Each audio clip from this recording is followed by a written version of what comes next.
سامعین حضرات، یہ پروگرام ریاض الدین قادری کی جانب سے آپ کی خدمت میں پیش کیا جا رہا ہے۔ وابنه الغوث العظم الجیلانی محی الدین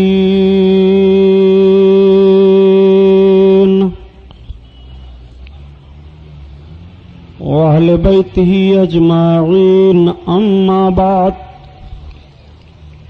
اعوذ باللہ من الشیطان الرجیم، بسم اللہ الرحمن الرحیم۔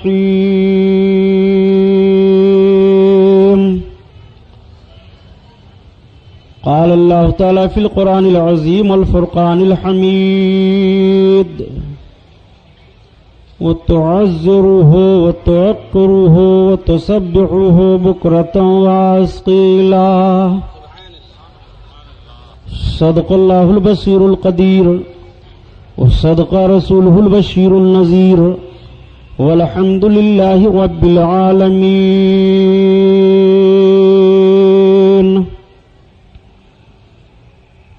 لائق صد احترام علماء اہل سنت، قابل قدر سامعین حضرات، آئیے ہم اور آپ سب سے پہلے اپنے اور ساری کائنات کے مرکز عقیدت حضور رحمت للعالمین، شفیع المذنبین، رسول گرامی وقار، محبوب پروردگار، دونوں عالم کے مالک و مختار حضور محمد الرسول اللہ صلی اللہ تعالی علیہ وسلم کے درباری پر انوار میں درود شریف کا نذرانہ پیش فرمائیں۔ پڑھیے بلند آواز سے، اللہم صلی علی سیدنا مولانا محمد معدن الجود والکرم وعلی آلہ وبارک وسلم، صلاۃ و سلام علیک یا رسول اللہ صلی اللہ تعالی علیہ وسلم۔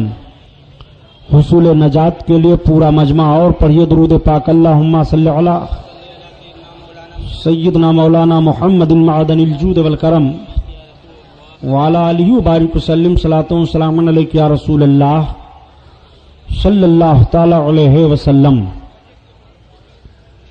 حضرات گرامی،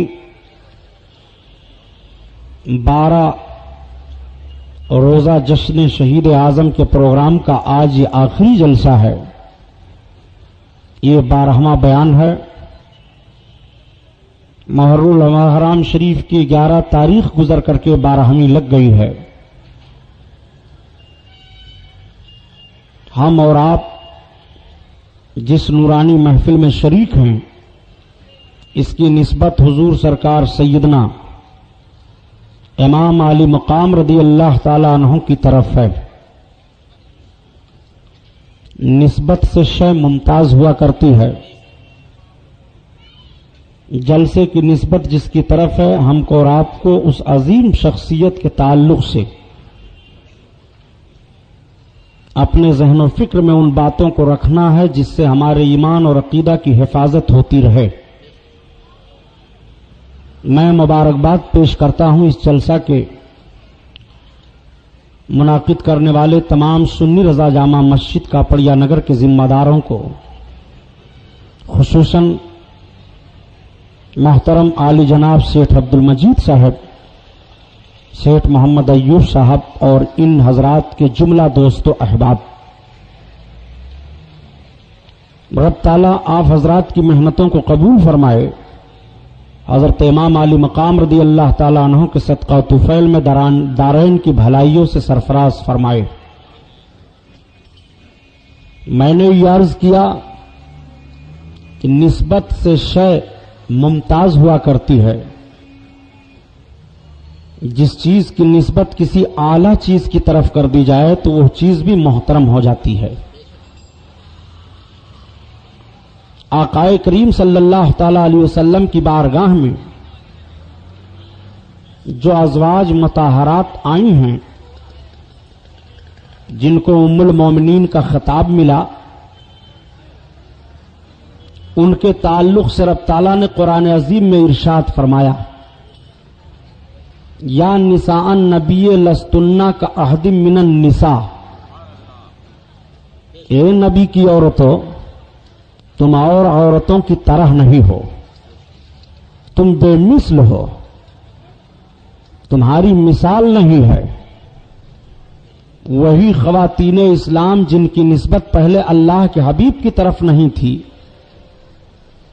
ان کا وہ احترام، ان کا وہ وقار نہیں تھا، لیکن جب وہ نسبت رسول سے جڑ جاتی ہیں تو ان کو درجہ ام المومنین کا ملتا ہے۔ وہ ازواج مطہرات امہات المومنین کہی جاتی ہیں، اور ان کی تعریف رب تعالیٰ قرآن میں بیان فرماتا ہے۔ تو نسبت سے چیز ممتاز ہوا کرتی ہے۔ یہ بات سمجھانے کی نہیں ہے، آپ عام طور سے سمجھتے رہتے ہیں کہ چیزوں کی نسبت اگر اعلیٰ چیز کی طرف ہوتی ہے وہ چیز بھی اعلیٰ سمجھی جاتی ہے۔ حضرت امام حسین رضی اللہ تعالیٰ عنہ کی نسبت کس کی طرف ہے؟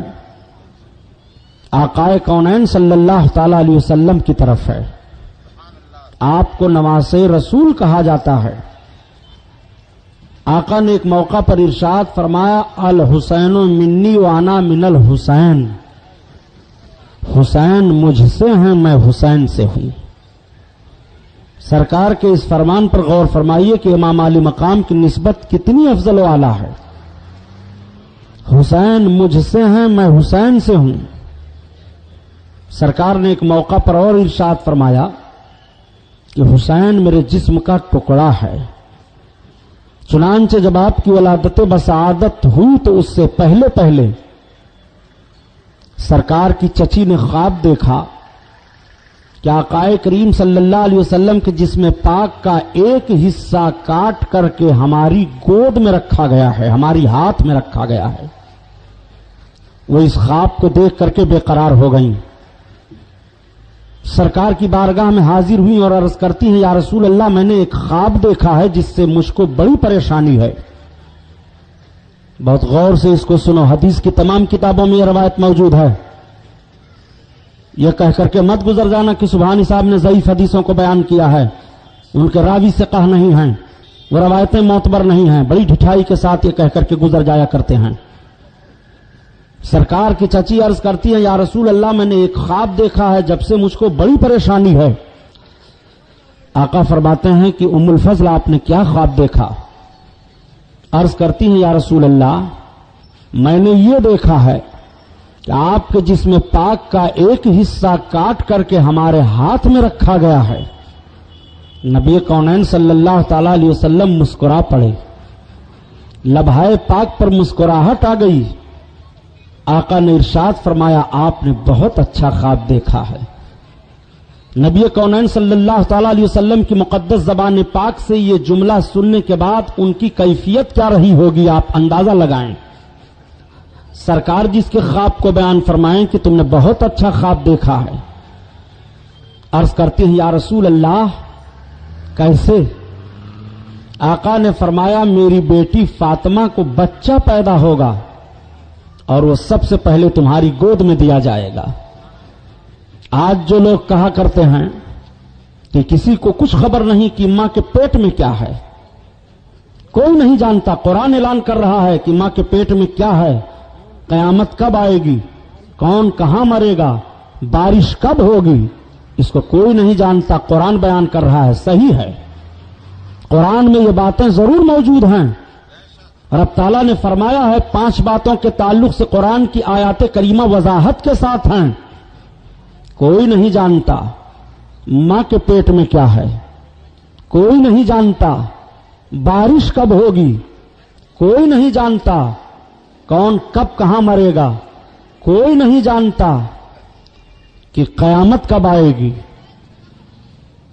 ان باتوں کا قرآن اعلان کر رہا ہے کہ کوئی نہیں جانتا۔ آپ سن رہے ہیں ریاض الدین قادری چینل کی اسلامک آواز۔ قرآن کی آیت ہے، آپ تلاوت کرتے ہیں، بڑی ڈھٹائی کے ساتھ مولوی صاحب کہہ دیا کرتے ہیں کہ قرآن وضاحت فرما رہا ہے، رب کا فرمان موجود ہے کہ ان 5 باتوں کا علم کسی کو نہیں ہے، اور تم لوگ دعویٰ کرتے ہو کہ رسول اللہ کو سارے غیب کے علوم حاصل ہیں۔ بتاؤ، رب فرماتا ہے قرآن میں کہ کوئی نہیں جانتا ماں کے پیٹ میں کیا ہے، کوئی نہیں جانتا کہاں مرے گا، کوئی نہیں جانتا کہ بارش کب ہوگی، کوئی نہیں جانتا قیامت کب آئے گی، اور آپ لوگ کہتے رہتے ہیں کہ سرکار کو سب غیب کا علم حاصل ہے۔ मां के पेट में क्या है कोई नहीं जानता। अल्लाह के रसूल अपनी बेटी के ताल्लुक से फरमा रहे हैं, मेरी बेटी फातिमा को बच्चा पैदा होगा। इस जुमले को आप जहन में रखो, मेरी बेटी फातिमा को बच्चा पैदा होगा, कोई नहीं जानता। सरकार गौसे आजम बड़े पीर दस्तगीर रदी अल्लाह ताला अन्हु की बारगाह में एक आपके बड़े चाहने वाले रहा करते थे जिनका नाम हजरत अली अरबी था। 60 बरस की उम्र शरीफ उनकी हो गई, और जब 60 बरस की उम्र शरीफ उनकी हो गई तो एक रोज आईना में अपने चेहरे को देख करके रोने लगे। बड़े पीर ने फरमाया, क्यों रोते हो, आंसू क्यों बह रहे हैं? अर्ज करते हैं, मेरे आका उम्र का हिस्सा 60 बरस गुजर गया और मेरे सरकार ने इरशाद फरमाया है कि मेरी उम्मत की उम्रें 60 और 70 के दरमियान हुआ करेंगी। कोई हाथ का सहारा नहीं है, घर में कोई चिराग नहीं है। सरकार गौसे आजम फरमाते हैं थोड़ी देर के बाद, लाओ तुम अपनी पुश्त को हमारी पुश्त से मस कर दो, मिला दो। आपने सरकार गौसे आजम की पीठ से अपने पीठ को मिलाया। फरमाते हैं, देख मैंने लौहे महफूज में देखा, तेरी किस्मत में कोई बच्चा नहीं था, मेरी सुल्ब में मेरा एक बच्चा था, वो मैंने तुझे दे दिया। सरकार गौस पाक के फरमान को मुलाहजा फरमाओ, लड़कियां और लड़के मिला करके सरकार गौस पाक 49 औलादों के बाप हैं। हमारे और आपके घर 4-6 औलादें हो जाएं तो फिक्र माश में हम मुब्तला रहते हैं, नमाज रोजा सब गायब रहता है। और गौस पाक 49 औलादों के बाप हैं, उनकी नमाज का हालत देखो, उनकी इबादत और रियाजत का हाल मुलाहजा फरमाओ। आप जरा देखें, सरकार गौसे आजम ने यही नहीं फरमाया कि मैंने अपने पुश्त में जो मेरा बच्चा था वो मैंने तुझे दे दिया, बल्कि आगे और इरशाद फरमाते हैं, अली अरबी जाओ तुम अपने घर, जब वो बच्चा पैदा होगा तो उसका नाम मोहम्मद मोहिउद्दीन रखना। वो बच्चा अपने वक्त का वलीय कामिल होगा, वो बच्चा कयामत तक होने वाली बातों की खबर देगा। सरकार गौसे आजम ये सब बताते हैं, हजरत अली अरबी के घर बच्चे की वलादत हुई, उसी बच्चे का नाम तारीख में हजरत इब्ने अरबी है जो सरकार गौसे आजम की अता करदा है। कुरान ऐलान करता है, किसी को नहीं मालूम मां के पेट में क्या है। अल्लाह के रसूल सल्लल्लाहु ताला अलैहि वसल्लम ने अपने चचा के ताल्लुक से इरशाद फरमाया, हजरत अब्बास के, मेरे आका फरमाते हैं, मैं इनकी औलादों में एक सुल्तान को देख रहा हूं, जरा गौर फरमाइए, मैं बादशाह को देख रहा हूं। अपने चचा की औलादों के ताल्लुक से आपने बशारत दी कि मैं बादशाह देख रहा हूं इनकी औलाद में। नबी कौनैन सल्लल्लाहु अलैहि वसल्लम ने जिस बादशाह को की बशारत दी थी, जब बनो उमैया की खिलाफत खत्म होती है और बनो अब्बासिया की खिलाफत का दौर आया, बनो अब्बासिया की खिलाफत का सबसे पहला हुक्मरान अब्दुल्ला सफ़ाह होता है। सफ़ाह इसलिए कहा जाता है कि अब्दुल्ला ने जब सल्तनत के बागडोर को संभाला था तो बहुत खून बहाया था। बनो उमैया के एक एक फर्द को जिन लोगों ने करबला के मैदान में हिस्सा लिया था, अगर पता चल जाता यहाँ कब्रें हैं तो उनकी कब्रों को खुदवा देता था। ये अब्दुल्ला सफ़ाह हैं जिनकी बशारत अल्लाह के रसूल सल्लल्लाहु अलैहि वसल्लम ने पैदाइश से पहले पहले दी है। किसी को नहीं पता मां के पेट में क्या है। ये तो मेरे सरकार की सारी बातें हैं, लेकिन अब तो दौर जदीद में साइंस ने ऐसी तरक्की कर ली है कि अल्ट्रासाउंड लगा देते हैं, बता देते हैं इस औरत के पेट में बच्चा है कि बच्ची है कि राक्षस है कि कैसा है, और ये भी बता देते हैं कि इतने दिन के बाद ये पैदा हो जाएगा। महकमे मौसमियात के लोग सितारों के इल्म से इतना जबरदस्त इल्म मजबूत कर लिए हैं कि वो कह देते हैं कि फला वक्त बारिश होगी, मौसम रहेगा, छींटें पड़ेंगी। रोज अखबार में आप पढ़ते रहते हैं, महकमे मौसमियात की खबरों को पढ़ते हैं कि नहीं पढ़ते हैं। किसी को नहीं मालूम बारिश कब होगी। ये बात है कुरान में। कहोगे सुबहानी साहब आपने तो अजीब बीच में हमें छोड़ दिया, हम कुरान को माने कि इन सारी बातों को माने? अगर इन बातों को मानते हैं हम तो कुरान का इनकार लाजिम आता है, और कुरान की बातें हम मानते हैं तो ये बातें भी तहकीक के तौर पर पाई जा रही हैं। हम किस बात को माने समझ में कुछ नहीं आता कि छेड़ें दास्तां कैसे, रुलाएं तो बगावत है, हंसाएं तो बगावत है। अब आओ बुजुर्गों की बारगाह में कुरान समझने वालों, یہ قرآن تلاوت کرتے ہیں، قرآن سمجھتے ہیں۔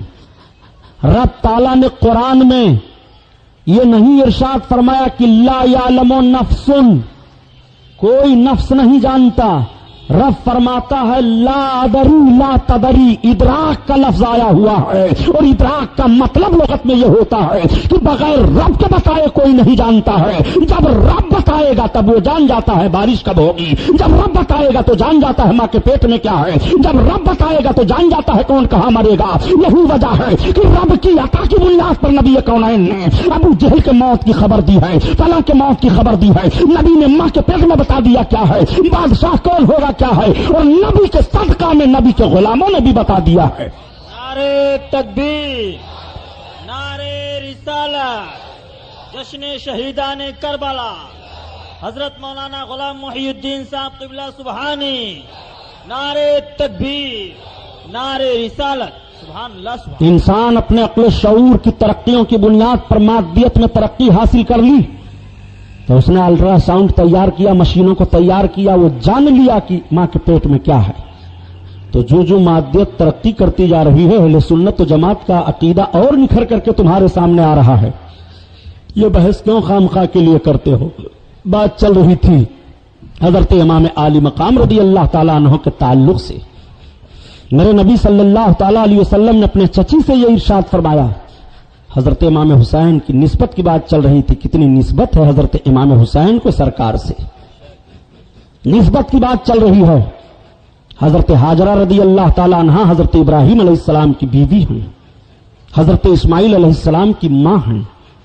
حضرت ابراہیم نے جب مکہ میں انہیں چھوڑ دیا اور اپنے بیٹے کی پیاس کی شدت کو دیکھ کر کے جب وہ دو پہاڑوں پر چلی ہیں، نبی کی بیوی ہیں، نبی کی ماں ہیں، ان کے قدم پہاڑوں پر پڑ جاتے ہیں۔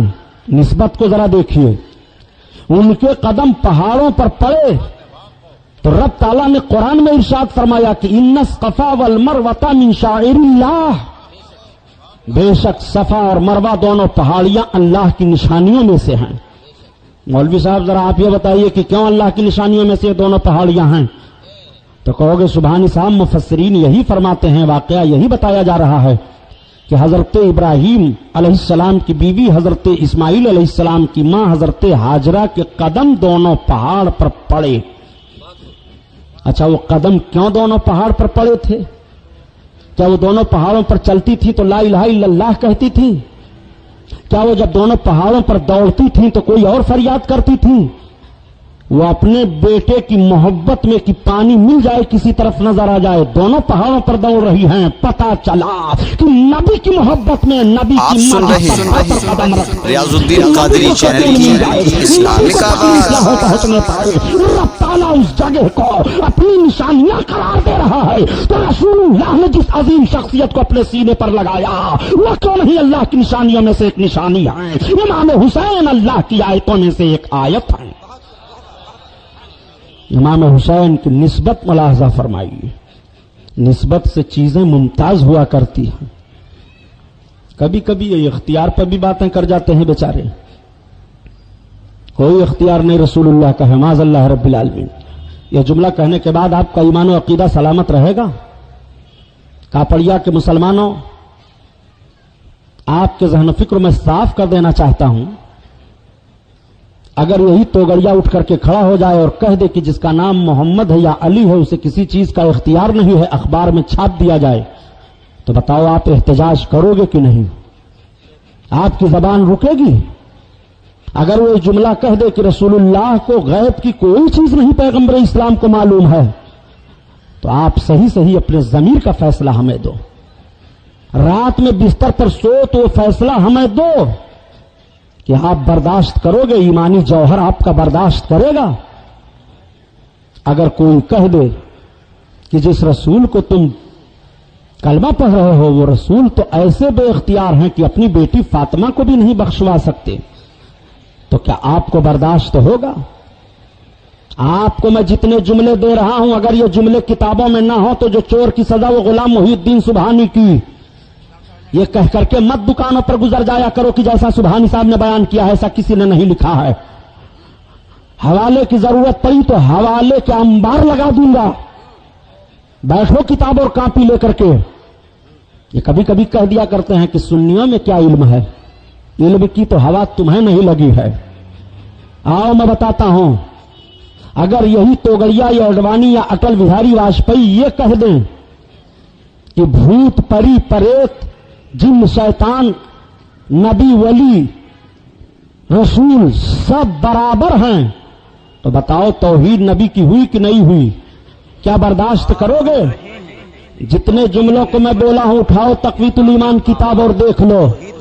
اس میں یہ لکھا ہے کہ نہیں کہ جس کا نام محمد یا علی ہو اسی کسی چیز کا اختیار نہیں؟ کیا اس میں یہ لکھا ہے کہ نہیں کہ نبی کی تعظیم ایسے کرنی چاہیے جیسے بڑے بھائی کسی، سو اس میں بھی کم کرنا چاہیے؟ کیا اس میں یہ لکھا ہے کہ نہیں کہ بھوت پریت جن پری نبی رسول سب برابر ہیں معاذ اللہ رب العالمین؟ آپ سے میں پوچھنا چاہتا ہوں، یہی جملہ اگر کھلا ہوا کافر بول دے تو آپ احتجاج کرتے ہو، جلسہ بلاتے ہو، مطالبہ کرتے ہو، پریسوں کو آگ لگا دیا جائے، اخبار والے معافی مانگیں، جس نے یہ لکھا ہے اسے سزا دی جائے. اگر یہی جملہ غلام محی الدین سبحانی کے لباس میں رہ کر کے مولوی صاحب لکھیں اور بولیں تو مولوی جی کا ہاتھ چوما جا رہا ہے، امام بنایا جا رہا ہے. سمجھ میں کچھ نہیں آتا. چھیڑیں داستہ کیسے، رلائیں تو بغاوت ہے، ہنسائیں تو بغاوت ہے. جرم جو کرے گا قانون اس کو ہاتھ میں لے گا. یہ نہیں کہ قانون جب بن جائے تو جو غریب جرم کرے تو اسے سزا دی جائے، امیر جرم کرے تو سزا نہ دی جائے. اسلام کا قانون سب کے لیے برابر ہے. اسلام کے قانونی گرفت میں جو بھی آئے گا اسلام چھوڑ نہیں سکتا ہے. چل رہی تھی بات نسبت کی اور اختیار کی. آپ ذرا غور فرمائیں. اللہ کے رسول صلی اللہ تعالی علیہ وسلم نے نماز ادا کیا. نماز وقت سے ادا کی جاتی ہے کہ نہیں؟ ظہر کی نماز ظہر کے وقت میں ادا کرو، فجر کی نماز فجر کے وقت میں ادا کرو، مغرب کی نماز مغرب کے وقت میں ادا کرو. اگر آپ کہیں سبحانی صاحب نہیں میں ظہر کی نماز فجر میں ادا کروں گا، فجر کی ظہر میں ادا کروں گا، عشاء کو سویرے ادا کروں گا، آپ ٹائم بدلنا چاہیں نمازوں کا تو بدل پائیں گے، ہے اختیار. دنیا کے سارے مفتی مل کر کے کسی نماز کے ٹائم کو بدلنا چاہیں تو بدل پائیں گے. اسلامک آواز. سارے مفتیوں کے فتووں کو اکٹھا کر ڈالو، ان کے علموں کو، اور کہو کہ ذرا ایسا کیجئے. آپ عصر کے وقت ہم سب کو تجارت میں بڑی مصروفیت رہتی ہے، ٹائم آپ لوگ بدل دیجئے، عصر کو 12 بجے دن میں کر دیجئے، اس کے بعد ظہر رہے، اور مغرب کو عشاء کا ٹائم کر دیجئے، عشاء کو پھر کر دیجئے، جہاں چاہیے وقت کو متعین کر دیجئے. ہے کسی کے اندر ہمت؟ اب آپ ذرا جملہ سنیے اور ذہن کو لے جائیے میدان مزدلفہ میں. جو حاجی لوگ حج کرنے کے لیے جاتے ہیں 9 ذی الحجہ کو، تاریخ یاد رکھیے، 9 ذی الحجہ کو صبح سے لے کر کے سورج نکلنے کے بعد اور سورج ڈوبنے کے وقت تک اگر کوئی عرفات کے میدان سے راستہ گزر جائے تو حاجی ہو جاتا ہے. آپ گئے حج کرنے کے لیے، مینا میں آپ تھے، ظہر کی نماز کو ظہر کے وقت میں آپ نے پڑھا، مغرب کی نماز کو مغرب کے وقت میں پڑھا، عشاء کی نماز آپ نے عشاء کے وقت میں پڑھا، لیکن اسی مینا سے آپ عرفات میں چلے گئے. عرفات میں آپ پہنچے تو ظہر کی نماز ظہر کے وقت میں پڑھ رہے ہیں اور عصر کی نماز عصر کے وقت میں آپ پڑھ رہے ہیں. پوچھئے حاجیوں سے بات صحیح ہے کہ غلط؟ لیکن مغرب کی نماز ہے کسی کے اندر ہمت تو مغرب کی نماز وہ عرفات میں پڑھ کر کے بتا دے کہ ہم مغرب کی نماز حاجی ہوں، میں آیا ہوں حج کرنے کے لیے، ٹائم ہو گیا، اب میں پڑھوں گا عرفات میں. کیوں نہیں عرفات میں مغرب کی نماز آپ ادا کرتے ہیں؟ آپ کا اختیار ہو تو مغرب کی نماز ادا کرو، کان پکڑ کر کے میدان عرفات سے باہر کر دیے جاؤ گے. تمہیں حاجی جی یہاں مغرب کی نماز پڑھنے کی اجازت نہیں ہے، مغرب کی نماز یہاں سے سورج ڈوب جائے تو اس میدان کو چھوڑو. کیوں چھوڑوں؟ نماز کا ٹائم ہو گیا ہے، نماز پڑھ کر کے جاؤں گا. نہیں، یہاں آپ نماز نہیں پڑھ سکتے مغرب. کیوں؟ کہا کیوں وہ کچھ نہیں، آپ نہیں پڑھ سکتے، آپ چھوڑیے میدان عرفات، چلیے یہاں سے. ارے بھائی میں نے مغرب کی نماز مکہ میں مغرب کے وقت ادا کی ہے، مدینہ میں مغرب کی نماز مدینہ میں وقت پر پڑھی جاتی ہے، ساری دنیا میں مغرب کی نماز وقت پر پڑھی جا رہی ہے. آج ہمیں میدان عرفات میں حج کرنے کے لیے آیا ہوں. مغرب کی نماز مغرب کے وقت میں کیوں نہیں پڑھنے دے رہے ہو؟ رسول اللہ نے نہیں پڑھی ہے اس لیے تم نہیں پڑھ سکتے ہو. تب کہاں رسول نے پڑھا؟ رسول نے مزدلفہ میں پڑھا ہے, اس لیے مزدلفہ میں جا کر کے پڑھو. ارے وقت نکل جائے گا, وقت نکل جائے, جانے دو. رسول اللہ نے نکلے ہوئے وقت میں مزدلفہ کے میدان میں مغرب کی نماز ادا کی نیت سے پڑھی ہے, اس لیے وہی جاؤ پڑھو, ادا کی نیت سے نماز ہو جائے گی. نعرہ تکبیر، نعرہ رسالت، جشن شہیدان کربلا، مسلک اعلی حضرت علامہ غلام محی الدین صاحب قبلہ سبحانی. یہ آپ کے آقا کا اختیار ہوا کہ نہیں ہوا؟ اور کا ایسا اختیار دیکھو گے قرآن میں رب نے نماز کے اوقات کو متعین فرما دیا ہے. رسول اللہ صلی اللہ تعالی علیہ وسلم قانون ساز بھی ہیں, قانون داں بھی ہیں.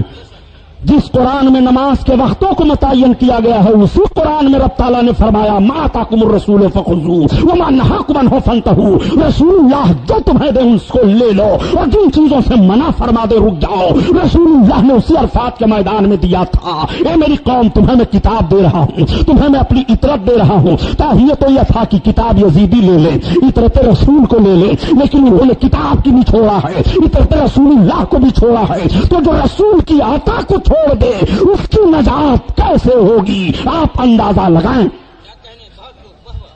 نسبت کی بات چل رہی تھی. حاجی جی کیوں مولویوں کے چکر میں آپ ایمان عقیدہ برباد کر رہے ہو؟ ایسے مولویوں کو جو رسول اللہ کے عشق کو آپ کے دل سے نکالیں.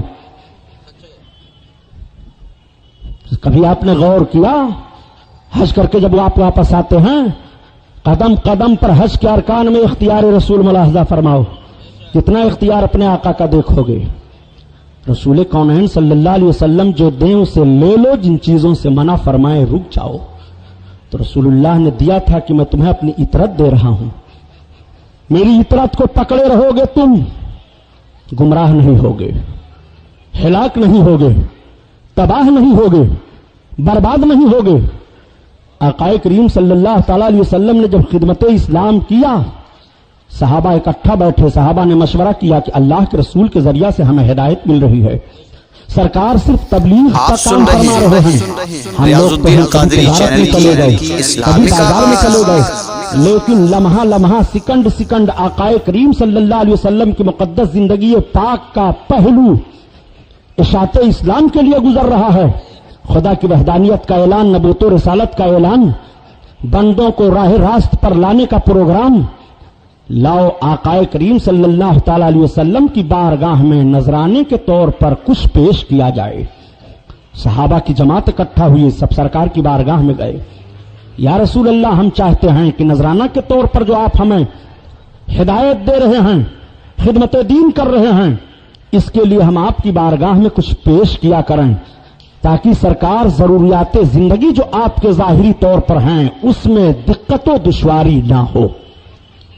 سرکار کی بارگاہ میں یہ عریضہ پیش کیا صحابہ نے. جیسے پیش کیا آیت کریمہ نازل ہو رہی ہے. رب تعالیٰ نے قرآن کی آیت نازل فرما دیا, قُلْ لَا أَسْأَلُكُمْ عَلَيْهِ أَجْرًا. محبوب تم فرما دو کہ میں خدمت دین پر تم سے کسی اجر کا سوال نہیں کیا نہ کروں گا, مجھے کوئی اجرت نہیں چاہیے خدمت دین پر. رب تعالیٰ ارشاد فرماتا ہے قُلْ لَا أَسْأَلُكُمْ عَلَيْهِ أَجْرًا, میں تم سے خدمت دین پر کسی اجر کا سوال نہیں کرتا ہوں, الا المودۃ فی القربا. ہاں اتنی بات ضرور ہے کہ قرابت داروں کی محبت, میرے قرابت داروں کی محبت سے پیش آنا, یہی میں تم سے سوال کرتا ہوں خدمت دین پر. اگر تم مجھے کچھ پیش کرنا چاہتے ہو تو میری قرابت کی محبت ہے. صحابہ نے عرض کیا یا رسول اللہ من قرابت کا, آپ کی قرابت کون لوگ ہیں؟ آقا فرماتے ہیں الحسن والحسین قرابتی, میرے قرابت حسن و حسین ہیں.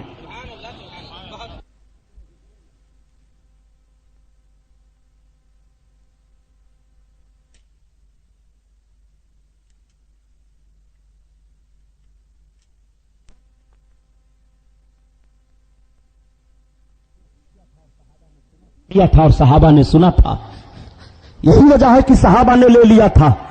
यही वजह है कि हिजरी 60 की हुकूमत आने से पहले पहले हजरत अबू हुरैरा दुआ मांगते थे, मौला हिजरी 60 से पहले पहले मुझे दुनिया से उठा ले, मैं लौंडों की हुकूमत से पनाह मांग रहा हूं। आप जरा मुलाहजा फरमाएं, हजरत इमाम हुसैन की शख्सियत को देखें, हजरत इमाम हुसैन के किरदार को देखें, नाना से निस्बत को मुलाहजा फरमाइए। आज किस तरह से जसारतें की जा रही हैं। ये बिदाती लोग हैं, ये कबर पुजवा लोग हैं। हम कबर पुजवा हो गए, हम कबर पर चले गए तो कबर पुजवा हो गए, हमने मिलाद कर लिया तो हम बिदाती हो गए, जिक्र शोहदाए करबला की महफिल का इनेकाद कर लिया तो हम बिदाती हो गए, या रसूल अल्लाह हमने कह दिया तो हम बिदाती हो गए, हमने अगर वलियों से इस्तिमदाद और इयानत तलब कर ली तो हम बिदाती हो गए, गरीबों को खाना खिला दिया तो हम बिदाती हो गए, सलाम और मुसाफहा कर लिया तो हम बिदाती हो गए, ईद की खुशी में एक मुसलमान दूसरे मुसलमान से हाथ मिलाए तो बिदाती हो गए। ये सारी चीजें हम पर ठोंकी जाती हैं, ये सब बिदाती हैं। तो जब हम बिदाती हैं तो बिदाती होने का मतलब तुम जरा वाज़ेह करो, बिदाती का मतलब क्या होता है। तुम हदीस शरीफ पढ़ते हो कि अल्लाह के रसूल ने इरशाद फरमाया है कि हर बिदात गुमराही है और हर गुमराही जहन्नम में ले जाने वाली है। तो जब हर बिदात गुमराही है, हम लोग गुमराह हुए माज़अल्लाह, तो मौलवी साहब आप बैठ करके स्टेज पर सुबहानी साहब की तरह से ऐलान कर दीजिए कि कोई बिदातियों के वहां ना खाए पिए हमारी जमात का, कोई बिदातियों की मस्जिद में ना जाए, कोई बिदातियों की लड़की लड़का से शादी ब्याह न करे। तुम्हारे अंदर गैरत है, तुम्हारी मां ने दूध पिलाया है, तो जिस तरह से हम ऐलान कर रहे हैं कि इन बदमज़हबों से कोई रिश्ता न रखो, तुम ऐलान करो कि बरेलवी बिदातों से तुम कोई रिश्ता न रखो, खुदा की कसम उसी दिन तुम्हें पता चल जाएगा कि भारत की सरजमीन पर तुम कितनी तादाद में हो और भारत की सरजमीन पर हम कितनी तादाद में हैं। बिदाती कह करके गुमराह करते हैं हरामखोर। हम बिदाती हैं, हम कबर पुजवा हैं। साबित करूं कि कबर खुदवा तुम हो, कब्रों को बेचने वाले तुम हो, बिदाती तुम हो, इस्लाम का खून करने वाले तुम हो, पैगंबर इस्लाम के ताल्लुक से तौहीनामाइस जुमला बुलवाने वाले गैरों से तुम हो। ये तुम्हारी दास्तानें हैं, वरना यही भारत की सरजमीन पर है। मामला है कि जब हम चले थे तो कलमा पढ़ाते हुए चले थे, हम चले थे तो मुसलमान करते हुए चले थे। ये गरीब नवाज बेदाती हैं, ये हजरत मखदूम बेदाती हैं, ये हजरत गाजी मसूद बहराइची बेदाती हैं, ये मानहरा मुबारका के बुजुर्गान दिन बेदाती हैं, ये नसीरुद्दीन चिराग दहली बेदाती हैं, ये हजरत कुतुबुद्दीन बख्तियार काकी बेदाती हैं, ये हजरत अल्लामा शेख अब्दुल कादिर, हजरत शेख अब्दुल हक मुहद्दिस दहली बिदाती हैं, हजरत अल्लामा शेख अब्दुल अजीज मुहद्दिस दहली बिदाती हैं। तुम्हारे ईमान और अकीदा की बुनियाद पर ये सारे बुजुर्गान दिन बिदाती ठहरते हैं, और जिसमें सारे मुसलमान बिदाती ठहर जाए वो खुद बिदाती है, वो खुद गुमराह है, वो खुद इस्लाम से निकला हुआ है। नारे तकबीर, नारे रिसालत, जश्न शहीदाने करबला, मसलके आला हजरत, अकीदे लासानी, हजरत अल्लामा गुलाम मोहिउद्दीन साहब किला सुभानी। मुहर्रम की मजलिस करना कैसा है। फतवा पूछा गया कि मुहर्रम में जो लोग आम तौर से मजलिसें करते हैं, शहादत इमाम हुसैन बयान करते हैं, ये करना कैसा है। सही सही रवायतें बयान की जाएं तो फतवा देते हैं मौलवी साहब कि किसी तरह से ये मजलिस जायज नहीं है, सही सही रवायतों के साथ भी नहीं। जब बरेलवी तबका से मसला पूछा गया, आप सुन रहे हैं रियाजुद्दीन कादरी चैनल की इस्लामिक को रवायात सहीहा के साथ बयान करना दुरुस्त है। ऐसी मजलिसें मुनाकिद करना बाइसे बरकत है। आप इस नजरिया को मुलाहजा फरमाइए और उस नजरिया को मुलाहजा फरमाइए। मुहर्रम में सबील लगाना जायज नहीं है, खैरात करना मुहर्रम में नहीं, मजलिस मिलाद नहीं। अच्छा, जो लोग गैर मुस्लिम दिवाली के मौका पर या होली के मौका पर पूरी कचौड़ी भेजते हैं वो खाना जायज है। मुहर्रम की सबील पिलाना, शब बारात का हलवा नाजायज है। गौस पाक के नाम पर जो मुर्गा फातिहा किया जाता है और अल्लाह के नाम पर ज़िबह किया जाता है उसका खाना नहीं हराम है, उसके करीब ना जाना। और जो मशहूर परिंदों में सबसे ज्यादा मशहूर परिंदा जो चालाक है सवेरे सवेरे जिसका करतूत जो होता है वो आपको मालूम है, कौवा, उसका खाना जायज है, सवाब है। मौलवी साहब जरा फतवे की जबान में हमसे बात कीजिए। आप क्यों मुसलमानों को गुमराह कर रहे हो। कौवा खाना जायज है, मुहर्रम का खिचड़ा नाजायज है, पूरी कचौड़ी खाना जायज है, मुहर्रम के सबील को नाजायज आपने बता दिया। अगर जुमला गलत हो तो उठाओ फतावा रशीदिया का और पढ़ो तुम्हारे बाप ने जो अंजाम दिया है कारनामा और मुसलमानों के शीराजा को मुंतशिर किया है। मुजरिम तुम हो, मुजरिम ये अवाम पब्लिक नहीं है। ये बातें बयान कर दी जाए तो कहते हैं ये बरेलवी मौलवी लोग गाली देते हैं। यार मैं आज 12 रोज से यहां बयान कर रहा हूं, गाली दे रहा हूं। किसी दिन किसी की मां बहन मैंने कहा कुछ माज़अल्लाह रब्बिल आलमीन, ये गाली है सही सही बयान करना, दीन की बातों को बताना। अरे किसी रस्मो रवाज में कोई खराबी पैदा हो जाए तो मुसलमानों की इस्लाह करो। हजरत इमाम हुसैन का तस्करा किया जा रहा है, उनका कारनामा बयान किया जा रहा है। अगर कारनामे को बयान करने में, याद हुसैन मनाने में अवाम गलतियां कर रही है तो उन गलतियों की इस्लाह की जाए। ताजिया रख करके गलती कर रहे हैं, ढोल बजा करके गलती कर रहे हैं, ताशा बजा करके गलती कर रहे हैं, ताजिया बाबा के सामने फातिहा दिलाकर गलती कर रहे हैं। ये सारे चीजों का मामला है, गलतियां हैं, इसकी इस्लाह की जाए। हम इसकी इस्लाह कर रहे हैं, तुम्हें भी चाहिए कि तुम इस्लाह करो। एक जायज चीज को इस तरह से नाजायज कह करके अपने ईमान और अकीदा का जनाजा मत निकालो।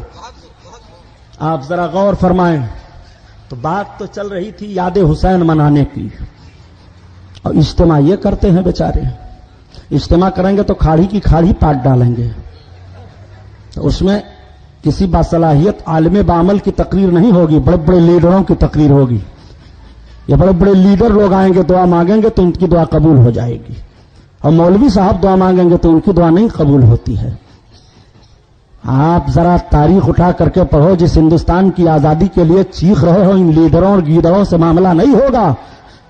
जब 1857 में हजरत अल्लामा फजल हक खैराबादी ने जिहाद का फतवा दिया था हिंदुस्तान में कि अंग्रेजों को यहां से निकाला जाए 1857 में, तो 27,000 उलमाए अहले सुन्नत अकाबिर यानी बड़े बड़े शहीद हुए थे, तब भारत आजाद हुआ है। और जब 47 की जंग हुई है तो 14,000 आलिमों का खून बहा है, तब भारत आजाद हुआ है। और जब जंग आजादी लड़ी गई है तो उत्तर प्रदेश में सिर्फ 90,000 मुसलमान जवानों का खून बहा है, तब भारत आजाद हुआ है। इन गीदड़ों लीडरों के ललकारने की बात नहीं है। इत्तेफाक की दावत, इत्तेहाद की दावत हर तरफ देते चले जा रहे हैं। और हजरत इमाम हुसैन का कारनामा भी बयान फरमाएंगे।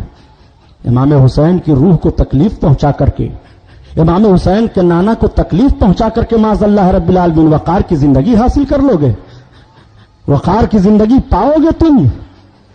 तारीख का एक हवाला ज़हन फिक्र पर रख दूं, इसी से अंदाजा लगाओ कामयाबी कैसे मिलती है।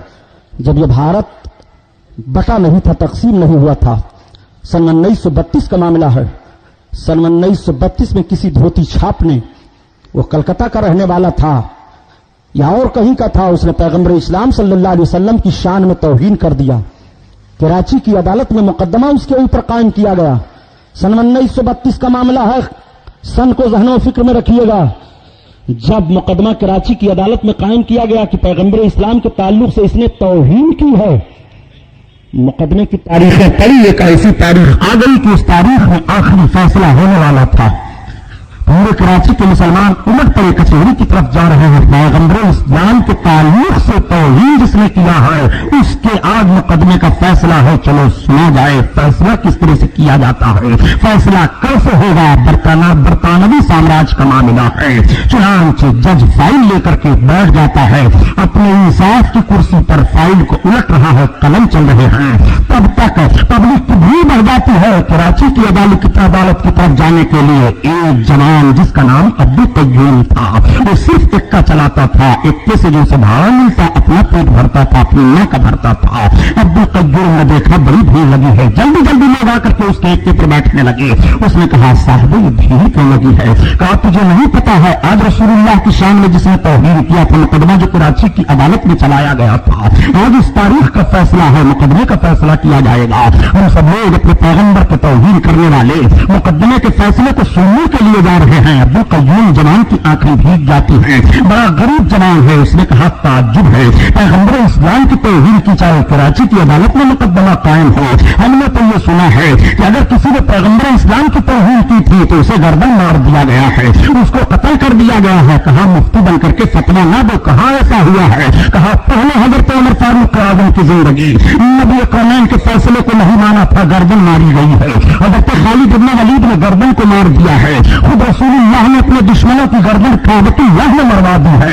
रसूल के दुश्मन का फैसला इस तरह से होता है, गर्दन मार दी जाए। कलम के जरिया से फैसला नहीं होता है। रसूल की शान में गुस्ताखी करने वालों का फैसला हमेशा तारीख बता रही है कि तलवार के जरिया से किया गया है ताकि दुनिया सबक हासिल कर ले। रसूल की शान में तौहीद करने वाले के लिए फैसला ऐसा होता है। किसी बूढ़े आदमी ने कहा, बेटा इक्के वाले तुम तो अजीब बातें बता रहे हो जिससे ईमान का जोश बुलंद होता है। इक्का बढ़ाता रहा, अदालत के करीब पहुंचा, कचहरी के सामने सवारियों को छोड़ दिया, किसी से कुछ पैसा लिया और न लेने की सूरत में अपनी सवारी को और आगे भगा दिया। अपने घर आता है, इक्के को एक तरफ कर दिया, घोड़े को खोल दिया, अपनी बूढ़ी मां के पास गया, सलाम किया, हाथ में खंजर लिया। मां ने कहा, बेटा कहाँ जा रहे हो? और इसकी अम्मी जान मेरे सलाम को ले लो, जब मैं कामयाब हो जाऊंगा तो आप भी कामयाब हो जाओगी।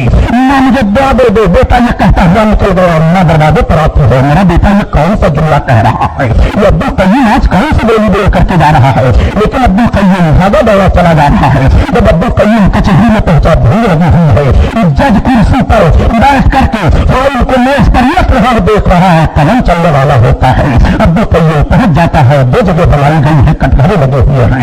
एक तरफ वकील और खड़े हैं, दूसरी तरफ वकील और खड़े हुए हैं। एक वकील से इसने इशारे से पूछा, ये बताओ इसमें मुद्दई कौन है, मुद्दा अलग कौन है? यानी जिसने दावा किया है मुकदमे पर वो कौन लोग हैं और जिस पर दावा किया गया है वो कौन लोग हैं? वकील ने चेहरा देखा, जवान के कदर को देखा, देखते हुए कहा, बेटा वो देखो जिसकी पौध निकली हुई है और जो धोती पहने हुए है वही मुद्दा वाला है, उसी पर दावा किया गया है, उसी के खिलाफ फैसला होने वाला है। उसने पैगंबर इस्लाम के खिलाफ तौहीद की है।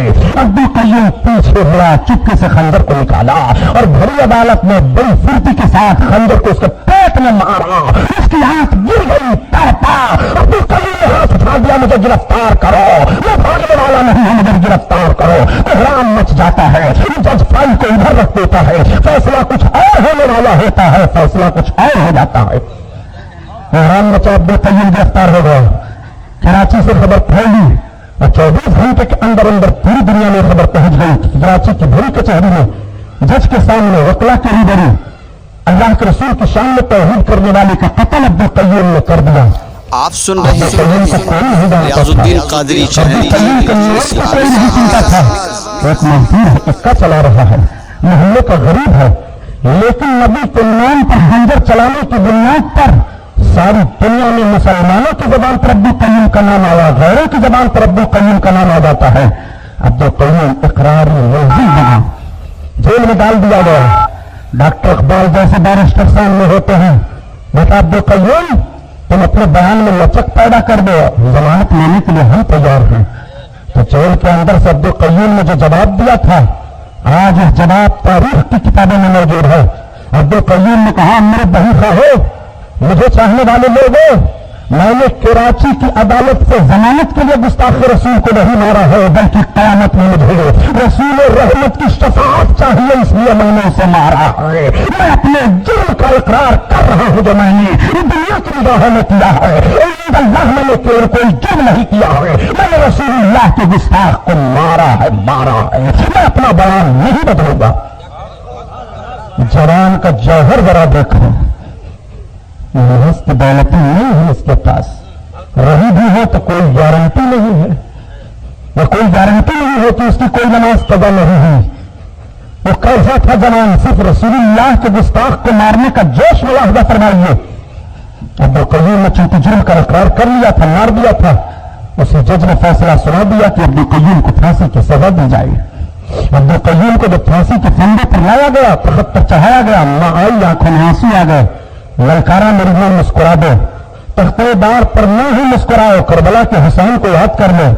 حضرت امام حسین کی بہن نے اپنے بھائی کی قربانی کو کیسے برداشت کیا تھا؟ اماں نے کہا اے بیٹا مجھے تجھے سلام پیش کرتی ہوں، کل کے دن فاطمہ زہرا کی کمیزوں میں میری شمولیت ہو جائے گی، میں عرض کر دوں گی اے شہزادی رسول کے اوقار پر کربلا کے میدان میں حسین خان کو خون میں اگر وہ پڑے ہیں، اے خاتون جنت تو میں نے بھی آپ کے غلام کو رسول اللہ کے نام پر قربان کر دیا ہے۔ اے میرے بیٹے تخت دار پر عبدالقیوم تو مسکراتا ہوا دنیا سے چلا تھا، عبدالقیوم کی پھانسی ہوتی ہے، اور جب عبدالقیوم کا جنازہ آیا تو 25 لاکھ مسلمانوں نے کراچی کی سرزمین پر عبدالقیوم کے جنازہ میں شرکت کی ہے۔ عورتیں آنچلوں کے اندر ہاتھ اٹھا کر کے دعا مانگ رہی تھی، بچے دعا مانگ رہے تھے، عبدالقیوم کے قبر کو ہارے پھول سے ڈھانک دیا گیا ہے، سارے لوگ دعائیں مانگ رہے ہیں۔ اسی طرح اعلیٰ حضرت عظیم البرکت اور ایسے ہی لوگوں کے لیے اعلیٰ حضرت ارشاد فرماتے ہیں اے عشق تیرے صدقے جلنے سے چھوٹے سستے، جو آگ بجھا دے گی وہ آگ لگائی ہے، جو آگ بجھا دے گی وہ آگ لگائی ہے۔ اللہ اللہ، آپ ذرا جوہر دیکھو عبدالقیوم کا۔ یہ زمانہ میں آپ سے پوچھنا چاہتا ہوں، اکا چلانے والے عبدالقیوم نے اتنی گستاخی نہیں برداشت کی ہے، تم کیسے گستاخوں کی گستاخیاں برداشت کر رہے ہو؟ تم کیسے ان گستاخوں کے گھر اپنی لڑکیاں دے رہے ہو؟ تم کیسے ان گستاخوں سے رشتہ لگا رہے ہو؟ اے عشق تیرے صدقے جلنے سے چھوٹے سستے۔ اسی لیے بریلی کے تاجدار نے کہا کہ دشمن احمد پر شدت کیجیے، منہدم سے کیا مرت کیجیے، جو رسول کا دشمن ہے اس سے کوئی مرت نہیں ہوگی، جو رسول کا دشمن ہے اس سے کوئی ہمارا چارہ نہیں ہوگا۔ یہی پیغام حضرت امام حسین کا کربلا کے میدان سے ہے۔ آپ ذرا اندازہ لگائیں، بات چل رہی تھی اختیار کی، نبی کریم صلی اللہ تعالیٰ علیہ وسلم کا اختیار ملاحظہ کرو، حضرت امام حسین رضی اللہ تعالیٰ عنہ کی نسبت دیکھو۔ جتنے لوگ کربلا کی سرزمین پر امام حسین کے معاملے میں تھے، ایک ایک کو کیسی سزائیں ملی ہے ذرا تاریخ کی کتابیں اٹھا کر کے پڑھیں، چند روز کی مجلسوں میں، چند گھنٹے کی تقریروں میں کتنی تاریخیں آپ کے سامنے رکھی جائیں، کتنے نام آپ کو شمار کیے جائیں۔ بڑے مشہور نام ہے ابن زیاد کا، عمرو بن سعد کا، شمر کا، ہولی کا، سنان کا، ابن سبیح کا۔ یہ وہ لوگ ہیں جو بڑے بڑے جری لوگ مانے گئے تھے عزیزی لشکر میں، تو ان مشہور لوگوں کی عبرت کو ذرا دیکھ لو، انہیں کیسی سزا ملی ہے۔ جب مختار ثقفی گرفتار کروانے لگا، نوجوانوں کی فوج اکٹھا کر لیا، تو سب سے پہلے اس نے دھاڑا باندھ دیا ابن زیاد پر۔ ابن زیاد گرفتار ہوا، گرفتار ہو کر کے اسی گورنر ہاؤس میں لایا گیا 6 سال کے بعد۔ حضرت امام حسین کی شہادت کے 6 سال کے بعد گرفتار کر کے لایا گیا۔ جس تخت پر ابن زیاد بیٹھا تھا اسی پر مختار ثقفی بیٹھا ہوا ہے۔ جو چھڑی ابن زیاد لیا ہوا تھا وہی چھڑی ابن زیاد کے ہاتھ سے وہی تھی مختار ثقفی کے ہاتھ میں آئی۔ جہاں سر امام رکھا گیا تھا وہیں پر مختار ثقفی کا سر کاٹ کر کے رکھا جاتا ہے۔ اور کاٹا کیسے گیا تھا؟ بڑا پیچے اختیار کیے ہوئے تھا، بہت بھاگ رہا تھا، دریا کے کنارے بھاگا تھا۔ ابراہیم اشتر مختار ثقفی کے فوج کے ایک سپہ سالار تھے، بڑی پھرتی سے اس کو انہوں نے گرفتار کیا اور لا کر کے مختار ثقفی کے سامنے روبرو حاضر کیا۔ پہلے اس کو ایسی سزا دی جائے، اس کے ہاتھ کاٹے جائیں، اس کے پیر کاٹے جائیں، اس کے بعد اس کی گردن کاٹی جائے، اور جب اس طرح سے سزا دے کر کے گردن کو جدا کیا سر کو گردن سے، سر لا کر کے رکھا، سارے لوگ جمع ہیں۔ مختار ثقفی نے للکارا، لوگوں انتقام حسین دیکھ لو کیسے کیسے لوگ مارے جا رہے ہیں۔ یہی وہ سر جگہ ہے جہاں پر حسین ابن علی کا سر رکھا گیا تھا، اور یہی وہ جگہ ہے جہاں ابن زیاد کا سر رکھا جا رہا ہے۔ یہی باتیں ہو رہی تھیں تب تک ایک سانپ ظاہر ہوا، بہت زہریلا سانپ۔ اگر اس مجلس میں کوئی سانپ اچانک آپ کے سامنے آ جائے تو کوئی ادھر بھاگے گا، کوئی ادھر بھاگے گا، کوئی ادھر بھاگے گا۔ جیسے سانپ ظاہر ہوا ادھر ادھر لوگ بھاگنے لگے، مگر کسی اور کے اوپر حملہ آور نہ ہوا۔ سانپ ظاہر ہوا اور بڑی پھرتی سے سانپ ابن زیاد کے سر پر چڑھ گیا۔ अपने फन को हिलाया। सारे लोग देख रहे हैं, किसी के जहन में फिक्र में बात नहीं आती है कि कोई हथियार लाए, कोई चीज लाए जिसके जरिए से इसको मारा जाए। सब ताज्जुब से देख रहे हैं। तब तक वो इब्ने जियाद के नाक में घुसा, मुंह से निकला, मुंह से घुसा, नाक में निकला, नाक से घुसा, मुंह से निकला। 3 मरतबा इस तरह का हुआ। उसके बाद अचानक सांप गायब हो गया। आप जरा मुलाजा फरमाओ, ये सांप के दाखिल होने और निकलने की वजह क्या है? तो मुहक्किक उलमा फरमाते हैं, सूफियाए किराम फरमाते हैं कि इतना भयानक अजाब उसको होगा कि उसकी कब्र सांपों से भर दी जाएगी। यह अजाब का सांप था जो उसके ऊपर मुसल्लत हुआ। लोगों ने अपनी निगाहों से देखा, निगाहें झुक जाती हैं, आंसू बहने लगते हैं, अल्लाह से पनाह मांगने लगते हैं लोग। इब्ने ज़ियाद का काम तमाम हुआ। आप सुन रहे हैं रियाजुद्दीन कादरी चैनल की इस्लामिक आवाज। पता नहीं चल रहा है इब्ने ज़ियाद कहाँ गया। न रे की हुकूमत है, न गवर्नरी है, न उसकी सिपह सालारी है, न वो फौज में है, कहाँ गया? किसी ने बताया कि ये अब अपने घर रहता है, बुढ़ापे के आलम में है। अब वो फौज और कोई हुकूमत का मामला अपने सामने नहीं लाता है, उसको हुकूमत से कोई दिलचस्पी नहीं है। मुख्तार ने कहा कि उस नाबकार से जाकर के कह दो कि आज से 6 बरस पहले जो हुकूमत करने का जोश था वो अब नहीं है, उसका घर घेरो। अपने लश्करियों से उसके घर को घेरवा लिया। अमर इब्न साद का लड़का निकला, पूछा तेरा बाप कहाँ है? कहा मेरे बाप घर के अंदर है, इबादत कर रहे हैं। कहा उस जालिम को निकालो। कहा नहीं निकालूंगा, कहा पहले इसको गिरफ्तार करो। अमर इब्न साद के लड़के को गिरफ्तार किया गया। मुख्तार सख्ती के सिपाही घुस करके अमर इब्न साद को घसीटते हुए लाते हैं। उसने थोड़ी सी मजाहमत की, कहा मजाहमत मत करो, और न जिस्म की बेटी बेटी याद दी जाएगी। तुम बचने के लिए मजाहमत कर रहे हो थे। करबला के मैदान में 6 बरस पहले तुमने हुसैन के ताल्लुक से क्या किया था? क्या हुसैन का बदला मुझसे लोगे? हाँ, हुसैन को तो मैंने तीर चलाया था, लेकिन मैंने नहीं शहीद किया था। जालिम सब तेरे इशारे पर हुआ था। आज बहाना न बनाओ। आज तुम्हें जो इबरतनाक सजा दी जाएगी ये तारीख की किताबों में नोट कर लिया जाएगा। रहती दुनिया तक कातिलाने हुसैन का अंजाम कहा जाएगा। मुख्तार की सख्ती पेश किया गया सामने। मुख्तार सख्ती ने कहा कि यही जालिम है। मुख्तार सख्ती हमारे तुम्हारे तो पुराने याराना मामलात थे। मुख्तार सख्ती तुम्हारे घर ही मुस्लिम बिन अकील पहले पहले आए थे। कहा मेरे घर ही आए थे, मैं भी खत देने वाले लोगों में से था। लेकिन जब तुम लोग 22,000 की शक्ल में कूफा के मैदान में गए हो तो क्या मैं भी था? यह और बात है कि मैंने मुस्लिम बिन अकील को पनाह नहीं दी। और बात है कि उस वक्त में हुसैन की तरफ से फौज लेकर के नहीं निकल पाया, कोई मेरा साथ देने के लिए तैयार नहीं था। लेकिन अब मैं इमाम हुसैन का बदला तुमसे जरूर लूंगा। कत्ल करोगे हमें? हाँ। तुम्हारे अंदर कोई रहम नहीं है। रहम का यही जुमला तो हुसैन इब्न अली ने भी करबला के मैदान में कहा था।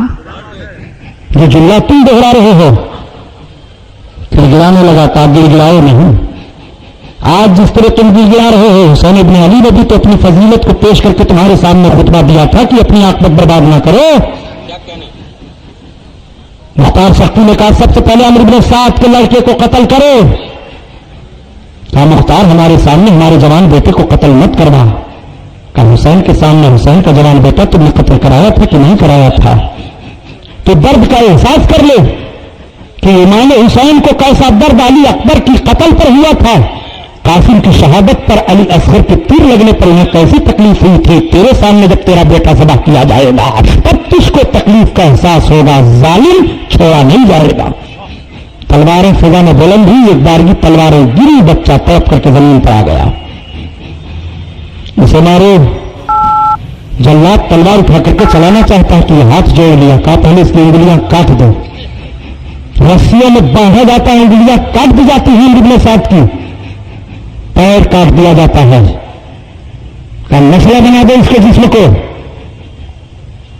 किसी ने कहा मुख्तार सख्ती कत्ल तो हो ही गया है, नस्ला बनाने की जरूरत क्या है? इसको कोई अंजाम तक पहुंचा दिया गया। कहा तुम भी तो उसी में से नहीं मालूम हो? तो कहा मैं उसमें से नहीं हूं। कहा हमायत करने का जुमला बोल रहे हो क्या? इमाम हुसैन के जिसमें पाक पर घोड़े नहीं दौड़े थे? जिस अंदाज से इमाम के साथ इन लोगों ने जुल्म किया है, इसी अंदाज से इनके साथ बदला लिया जाएगा। यही हजरत इमाम हुसैन की जीत है, यही यजीदियों की शिकस्त है। 6 साल के अंदर अंदर ये अपने कलफरे किरदार को दुनिया में पहुंच रहे हैं और इनके लिए आखिरत का अजाब अभी बाकी है। मार दिया गया अमर इब्न साद को, खत्म है, इसका भी मामला।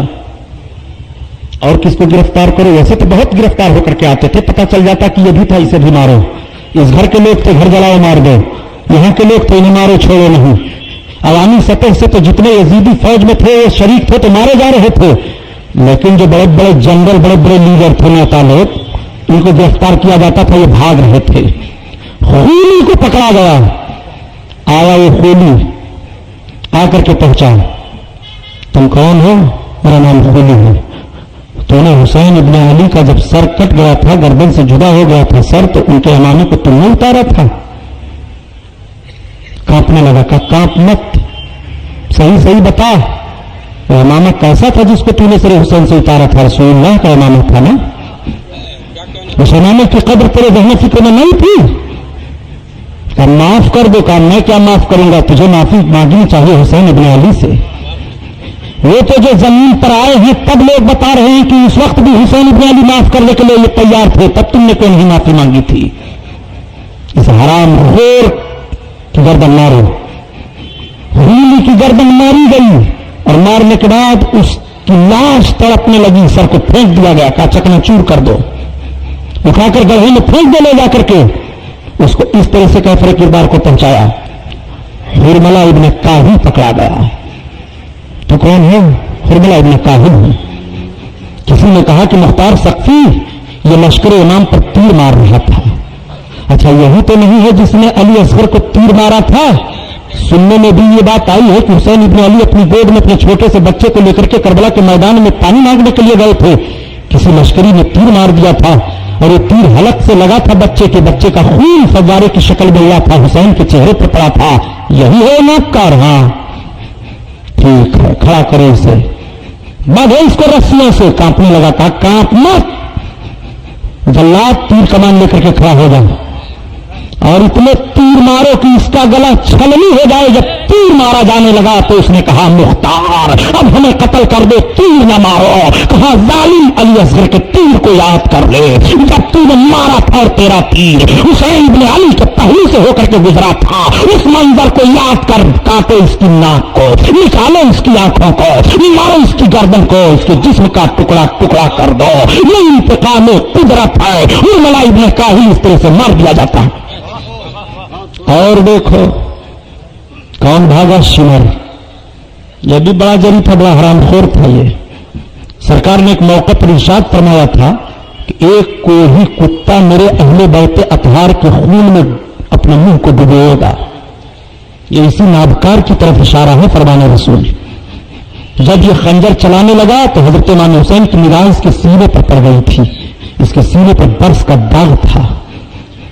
आपने फरमाया, सही मेरे नाना ने फरमाया था कि ये कोही कुत्ता अहले बैते अतहार के खून में अपने मुंह को डुबोएगा। यही तो कोही कुत्ता है, ये शिमर है। अच्छा, शिमर को जरा देखो, यही प्यारे दुनिया है। ये दुनिया कहां कहां किसको पहुंचा दे। इसीलिए तो बुजुर्गों ने फरमाया कि दुनिया में रहो रब को याद करते रहो, दुनिया में रह करके रब से गाफिल ना हो। इस तरह से अपने ऊपर दुनिया को ना मुसल्लत कर लो कि हक बातिल में तुम इम्तियाज न कर पाओ। दुनिया से होशियार रहो, दुनिया से होशियार रहो। शिमर की सगी फूफी है उम्मुल बनीन, जो हजरत अली की बीवी हैं, हजरत अब्बास की मां है। जो हजरत अब्बास करबला के मैदान में अलम लेकर गए थे, झंडा लेकर के हजरत इमाम हुसैन की तरफ से, उनके मामू का ये लड़का है। उनकी मां उसकी फूफी लग रही है। तो ये मैदान करबला में आया था और उसने कहा था अब्बास कहां हैं? तो हजरत अब्बास सामने आए, कहा क्या मामला है? कहा मेरी फूफी के आप लड़के हैं। इसलिए एक काम कीजिए, हुसैन इब्न अली का साथ छोड़ दीजिए। कहा जालिम, तेरी फूफी का लड़का हूं, ये निस्बत तुझे याद है? और हुसैन के बाप और हमारे बाप एक हैं, ये तुझे याद नहीं है? मैं अपने भाई का साथ छोड़ दिया, हट जा हमारे सामने से। तेरा अमन नामा मुझे नहीं चाहिए। मैं हुसैन के कदमों में अपने खून का कतरा बहाना अपने लिए बाइसे बरकत नजात समझ रहा हूं। मैं तेरे जैसे नापकार के अमान में आना पसंद नहीं करता हूं। इनकार कर दिया था हजरत अब्बास ने। हजरत अली रज़ी अल्लाह ताला अन्हु को निकाह की ममानियत सरकार ने हजरत फातिमा ज़हरा की जिंदगी तक कर दी थी। अली, जब तक मेरी बेटी फातिमा तुम्हारे निकाह में है, तुम किसी और औरत से निकाह नहीं कर सकते। कुरान में रब फरमा रहा है कि अगर तुम्हारे अंदर इस्तिताअत है, इंसाफ की ताकत है, तो एक बीवी से निकाह कर लो, 2 से कर लो, 3 से कर लो, 4 से कर लो। बैक वक्त एक मुसलमान इंसाफ और किफालत की ताकत रख रहा है तो 4-4 बीवियां रख सकता है। यही तकरीर मैंने बनारस में कर दी, तो दोबारा जब जलसे में जाने लगा तो साहब ने कहा कि सुभान साहब इस किस्म का बयान न कीजिएगा। हमने कहा क्यों? कहा कुछ औरतों का मुतालबा हुआ कि वो मर्दों को तरगीब देते हैं दूसरी शादी करने पर। ला हौल वला कुव्वता इल्ला बिल्लाह। बताइए, अभी मसला है, शरीयत को तो बताया जाता है, वो औरतें क्यों जल भूल जाती हैं? अगर इनके शौहर के अंदर इंसाफ कुव्वत की ताकत है, किफालत कर सकते हैं, तो शरअ इजाजत दे रही है। शरीयत पर तो जबरदस्ती नहीं कोई कर सकता है। बहरहाल ये बात तो अलग हो गई। मैं आपको ये बताना चाहता हूं कि कुरान इजाजत दे रहा है एक वक्त तुम 4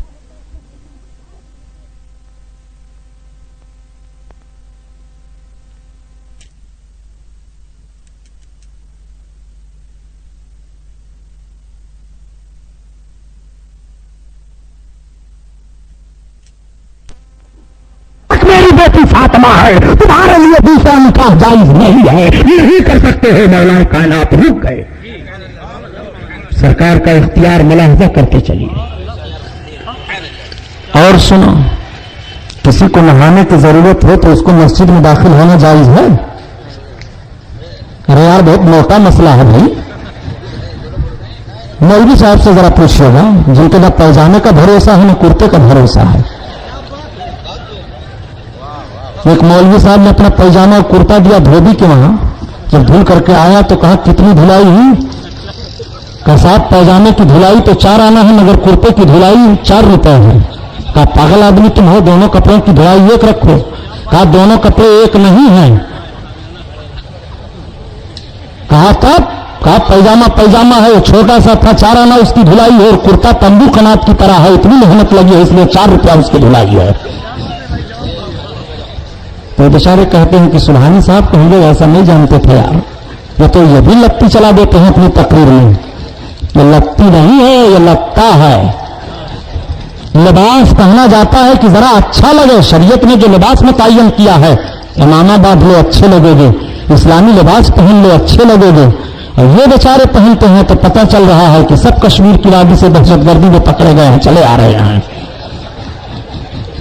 जरा मुलाहजा करिए, कोई नापाकी की हालत में मस्जिद में दाखिल हो नहीं, कुरान छू सकता है नहीं। नहाने की जरूरत उसे हो, इस पर गुस्ल फर्ज हो तो मस्जिद में दाखिल नहीं हो सकता है। नबी फरमाते हैं कि अली पर गुस्ल फर्ज हो, फातिमा पर गुस्ल फर्ज हो, ये दोनों हरम में दाखिल हो सकते हैं। मेरे ऊपर गुस्ल फर्ज हो, मैं दाखिल हो सकता हूँ। न अली की तरह कोई है, न फातिमा की तरह कोई है, न नबी की तरह कोई है। वो हजरत फातिमा है, वो हजरत अली है, वो नबी कौनैन है, उन्हीं की गोद के परवरदा इमाम हुसैन है। हुसैन की भी तरह कोई नहीं है। जिसके माँ और बाप का इतना बड़ा तकद्दुस हो, ऐसी परहेजगारी हो, उसका बेटा यजीद जैसे नापाक के हाथ पर हाथ देगा? जरा जहन फिक्र का फैसला अपने सामने रख करके अपने ईमान को बचाओ। बात चल रही थी कातिलान हुसैन के सजा की, पकड़ा गया शिमर। तुम ही हो, इमाम हुसैन को तुमने कत्ल किया था ना? ये जितने सजा याफ्तागान हैं, किसी ने इकरार नहीं किया था कि मैंने कत्ल किया। ये तो मौरखीन की एक तहकीक है कि शिमर ने मारा, कि सनान ने मारा, कि हुली ने मारा। इंटरनेशनल इस्लामिक ज्यादातर मौरखीन इस बात पर गए कि शिमर ने मारा, हजरत इमाम हुसैन को कत्ल किया। आपके सर अक़दस को आपके गर्दन पाक से जुदा किया, शिमर को यह सजा दी जाएगी कि तारीख मुरत्तब हो जाएगी। पहले तो मुख्तार धमकी देता था, और जब ये धमकी से कांपने लगते थे तो कहता था यही धमकियां तो हुसैन इब्न अली को भी करबला में दे रहे थे। तलवार पहले खुद हाथ में लेकर के चमकाता था कि इस तलवार की धार को देखो, तो जब अपनी निगाह नीची करते थे तो बयान हम और रकीन का कहता था निगाहें फाड़ करके देखो, तुम ऐसे हुसैन को तलवारें करबला में दिखा रहे थे। इस जालिम को सजा दो। चकड़ा गया, उसके जिस्म का एक एक हिस्सा काटा गया, उसकी गर्दन मारी गई, सर को जुदा किया गया। छोड़ दो इसके सर पर खूंखार कुत्ते को, ताकि दुनिया जान ले कि जालिम को कैसे सजा मिली है। शिमर मार दिया गया, सनान पकड़ा गया। आओ तुम आओ बहादुर जी, तुम अपने घोड़े को दंडनाते हुए कुदाते हुए ले गए थे इमाम हुसैन के जस्ते पाक पर। कहा नहीं, कहा बहाने मत बना, जालिम तुझे भी कत्ल किया जाएगा। सनान को कत्ल करके उसने अपने सिपाहियों को कहा घोड़ों को ला करके दौड़ाओ इसके जिस्म पर, इसके जिस्म की हड्डियां, तिस्लियां, चमड़ियां उधड़ जाएं, इस तरह से इस जालिम को मारो। चुनांचे उसी तरह से उसे सजा देकर के हलाक किया गया, मार दिया गया। चुन चुन करके मारे जा रहे हैं, तलाश कर करके मारे जा रहे हैं। एक बैठा जो करबला में था एक मर्तबा और कहा साहब ये बात अवाम में मशहूर हो गई है कि जितने लोगों ने इमाम हुसैन के कत्ल में हिस्सा लिया या उसमें शरीक हुए सबको सजा मिल गई अल्लाह की तरफ से, सब मारे जा रहे हैं, मारे गए। मैं भी तो उसमें था, मुझे कुछ नहीं हुआ। रियाजुद्दीन चिराग सामने था, तब तक चिराग से लौ उन पर उठी और उसके दाढ़ी में आग लग गई, और ऐसी आग लगी कि पूरा जिस्म जलने लगा, वही जल भून करके खत्म हुआ। एक आदमी को लोगों ने देखा कि बड़ा खूबसूरत ये था, लेकिन इसका चेहरा क्या रोज बिल्कुल बिगड़ता चला जा रहा है। कभी तुम्हारा चेहरा क्यों बिगड़ता चला जा रहा है, क्या तुम्हें कोई बीमारी हुई है? कहा बीमारी नहीं हुई है, ना पूछो कौन सी बीमारी है। कहा आखिर मामला क्या है? कहा सिर्फ इतनी सी बात थी कि हुसैन इब्न अली जब करबला में मैदान में कत्ल किए गए तो मैंने इतना कह दिया था कि उनको हुकूमत की बगावत नहीं करनी चाहिए। सिर्फ इतना मैं कह दिया था, जब मैं सोता हूं तो दो आदमी आते हैं और रात भर मुझको थप्पड़ से मारते हैं, मेरे ऊपर थूकते हैं। इस तरह से ये मेरा चेहरा बिगड़ता चला जा रहा है। सिर्फ इतनी सोचो फिक्र की बुनियाद पर ये सजा मिल रही है। और वो हराम हो जो इमाम हुसैन को कह देता है इख्तिदार के लिए लड़े थे यजीद रज़ी अल्लाह ताला अन्हु, हुसैन को ऐसा नहीं करना चाहिए। अपने चेहरों की खैर मनाओ और कब्र में अपनी हालत की खैर मनाओ। इमाम हुसैन से बिज़नात रख करके अपनी आखिरत को बर्बाद ना करो, तबाह ना करो। सजाएं मिलती चली जा रही है, कोई बाकी नहीं बचा। आज भी इमाम हुसैन की करामत है यार, ये करामत ही तो है कि कोई आदमी तैयार नहीं है अपने भाई बहन बेटी बेटा नाती पोता रिश्तेदार में कि यजीद नाम रखा है कोई तैयार? किसी की हिम्मत हो तो रखो।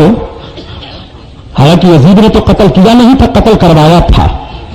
फौज को इशारा उसने दिया था, उसने अपने आदमियों को मुतय्यन किया था, बाद में चाहे जितना बहाना बनाए। आज भी इमाम हुसैन की करमत है, लोगों के दिलों में बात नक्श है कि शराबी हो जाए वो बदअमल कितना भी हो जाए, मगर इमाम हुसैन के दुश्मन का नाम अपने बच्चे का नाम नहीं रख सकता है। आज भी लोगों के दिलों में हुसैन का ये जोश जज्बा घर किए हुए है, और यही हजरत इमाम हुसैन की जीत है, और यही यजीद और यजीदियों की हार है। जरा मुलाहजा करते चलिए, सब मारे गए। यजीद कैसे मरा? सवाल पैदा ये भी होता है। तो आप उमूमन सुनते आए हैं इस तरह से मरा, उस तरह से मरा। उसके मरने की सबसे ज्यादा तहकीक जो बताई जा रही है कि वो शिकार ज्यादा खेलता था, शिकार का आदी था। एक मरतबा वो गया शिकार खेलने, जंगलात की तरफ बढ़ा, आबादी से बहुत दूर निकल गया। उसके साथ 8 या 15 आदमी थे। एक हिरन को उसने देखा, उसके पीछे दौड़ाया अपने घोड़े को। ये लोग पीछे रह गए, बहुत दूर तक निकल गया। देखा तो एक गिरजा घर है, एक पादरी है, वहां एक लड़की है, बड़ी हसीन खूबसूरत लड़की है। उसको देख करके ये आशिक हो गया, राहो रसन पैदा किया। कहा मैं अमीर हूं, अमीर शाम हूं, मेरा नाम यजीद बिन मुआविया है। तो آج بھی دنیا ہندوستان کے گوشہ گوشہ میں کوئی بچہ بھی ہو لیکن اتنا تو یہ جانتا ہے کہ اس وقت ہندوستان کے پرائم منسٹر اٹل بہاری واجپئی ہیں، اور وہی کہیں پہنچ جائیں کسی کے سامنے رات میں اور کہیں میں اٹل بہاری واجپئی ہوں تو تعجب کرنے ہی لگے گا آدمی. اس نے کہا میں امیر شان ہوں. لڑکی تعجب کرنے لگی. لڑکی نے ذہن و فکر کے اس کے تاڑ لیا، نگاہ سے یہ واقف ہو گئی کہ اس کی نیت غلط ہے. کہا ٹھیک کہا، میں تم سے ملنا چاہتا ہوں، میرے محل میں تم چل سکتی ہو. آپ کسی دوسرے دن آئیے، میں محل میں چلنے کے لیے امیر شام تیار ہوں. لڑکی غیرت مند تھی. یہ دوسرے دن آیا اور جب لے کر کے چلنے کی تیاری کرنے لگا تو لڑکی نے چپکے سے خنجر کو چھپایا. کہا تم میرے گھر، پہلے تو لڑکی نے بہانہ بنایا کہ میرے لیے سواری الگ سے دے دو. کہا سواری الگ کی ضرورت کیا ہے، میرے ساتھ بیٹھ جاؤ. آج بھی کچھ بے غیرت لوگ ہیں جو کھلی گندگی پھیلاتے ہوئے، بے پردگی کا ماحول برپا کرتے ہوئے کھلے ماحول میں اپنی بیویوں کو اپنی سواریوں پر بیٹھا کر کے لے کے چلتے ہیں. اب بیویوں کا حال بھی ہے کہ ہاں مسلمان گھر کی عورت، پردے کا کپڑا موجود ہے، مگر جب محلے میں بیچاری رہیں گی تو ایسے لگے گا کہ جیسے یہ سب ملزمہ ہیں، گرفتار کر کے آئی ہیں، ان کو ابھی سولی پر چڑھایا جائے گا. وہ نقاب جسم چھپانے کے لیے ہے یار، گروانے کے لیے تھوڑے ہیں. چونک جائے آدمی دیکھو تو لا حول ولا قوت الا باللہ.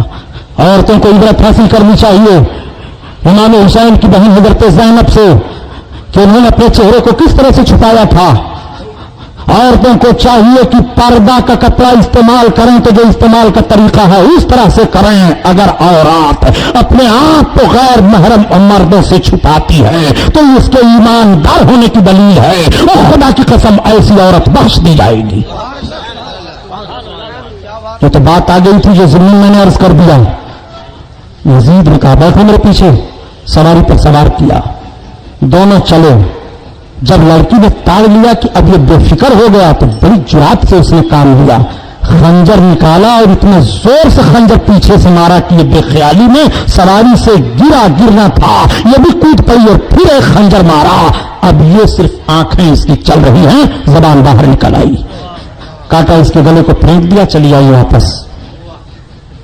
کہاں گیا امیر شام پتہ نہیں چل رہا ہے. شکار کھیلنے کے لیے جاتا تھا، ادھر تلاشنے لگے لوگ. تلاش کر کے لائے، اس کو دفن کیا. جہاں یزید گاڑا گیا تھا زمین پر، آج اس جگہ پر شیشہ گلانے کی فیکٹری لگی ہوئی ہے. اندازہ لگاؤ، یزید جہاں گاڑا گیا شیشہ گلانے کی فیکٹری لگی ہوئی ہے. اور جب عبداللہ صفاح کی سلطنت کا دور آیا تھا، خلفائے عباسیہ کا پہلا خلیفہ عبداللہ صفاح نے کہا بتاؤ ہم کو یزید کی قبر کہاں ہے. کسی نے نشاندہی کی یہ قبر ہے، کہا کھودو.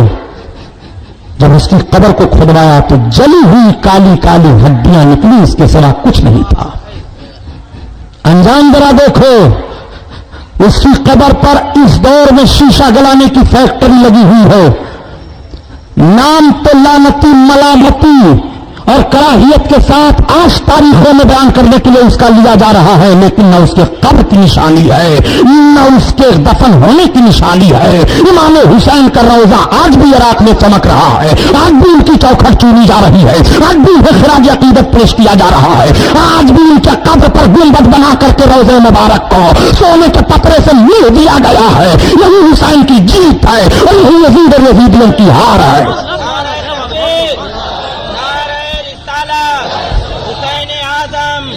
شہید اعظم، خطیب اعظم، سبحان اللہ سبحان اللہ. ایک ایک کا انجام سنو، کیسا بھیانک ان کا انجام ہوا ہے، اس طرح سے انہیں سزائیں ملی ہیں اور ابھی آخرت کی سزا باقی ہے. آخرت کی سزا کے معاملے میں ایک بات بتاؤں، ہارون رشید بادشاہ کے دور کا، خلفائے عباسیہ میں بڑے اچھے بڑے سنجیدہ علماء دوست ایک بادشاہ گزرے ہیں جن کا نام ہارون رشید ہے. ہارون رشید کا حال یہ تھا عالموں سے محبت کا کہ ایک مرتبہ ہارون رشید کے بیٹے مامون کے استاذ تھے اور مامون اپنے استاذ کے ہاتھ پر پانی ڈال رہا تھا तब तक हारून रशीद ने खींच कर एक थप्पड़ मारा अपने बेटे को। वो उस्ताद कुछ खौफजदा हुए कि बादशाहजादा है और बादशाहजादा से मैं पानी डलवा रहा था हाथ पर वुजू बनाने के लिए, बादशाह को तकलीफ हो गई होगी। बादशाह ने कहा हुजूर आप घबराएं नहीं, इसको मैंने इसलिए तंबीह किया है कि एक हाथ से पानी डाल और एक हाथ से अपने उस्ताद का पांव धो। उस्ताद का एहतराम देखो, सुल्तान अपने बेटे से किस तरह से करवा रहे हैं। हारून रशीद बहुत उलमा दोस्त थे। हारून रशीद ने एक मर्तबा कहा कि किसी ऐसे आदमी को बुलाओ कि जो उसने कोई अनहोना वाकया देखा हो, कोई अजीब गरीब बात वो जानता हो, वो बताए। ऐलान कर दिया गया, लोग आने लगे। जब आने लगे तो कोई कुछ बता रहा है, कोई कुछ बता रहा है। एक आदमी आया, उसने कहा अमीरुल मोमिनीन। कहा हाँ। कहा मैंने दरिया के किनारे एक ऐसे आदमी को देखा है कि जिसका हाथ मफलूज है, पैर जिसका जवाब दे चुका है, वो अपने जिस्म से उठ नहीं पाता है, सिर्फ जबान उसकी बोलती है और उसकी आंखों की रोशनी खत्म हो गई है। वो अपनी जबान से ऐसे माहौल को बयान करता है कि ताज्जुब होता है। कहा बयान क्या करता है? कहा अमीरुल मोमिनीन जब मैं ही बता दूंगा तो आपके लिए वो ताज्जुब खेज बात क्या रहेगी, आप बुढ़वा लें। हारून रशीद ने भेजा लोगों को, जाओ दरिया के किनारे। गए तो देखा वाकई एक कुटी है, उस कुटी में एक मजबूर आदमी इस तरह से पड़ा हुआ है। लोग दरिया के किनारे जाते होते थे, कुछ खाने पीने के लिए दे देते थे। उसको उठा करके शाही महल में लाया गया, दरबार सजाया गया। हारून रशीद ने कहा सबसे पहले इसको दूध पिलाया जाए, मजबूर इंसान है, इसने न जाने क्या अपनी जिंदगी में देखा है, क्या ये बयान करेगा। जब उसको दूध पिलाया गया, थोड़ी सी उसके अंदर और कुव्वत गोयाई हुई तो उसने कहा मेरे मोमिनीन मैं एक बहुत बड़ा ताजिर था, मैं तिजारत करने के लिए समुद्री रास्ते से जहाज पर सवार होकर के जा रहा था, मेरे और साथी थे।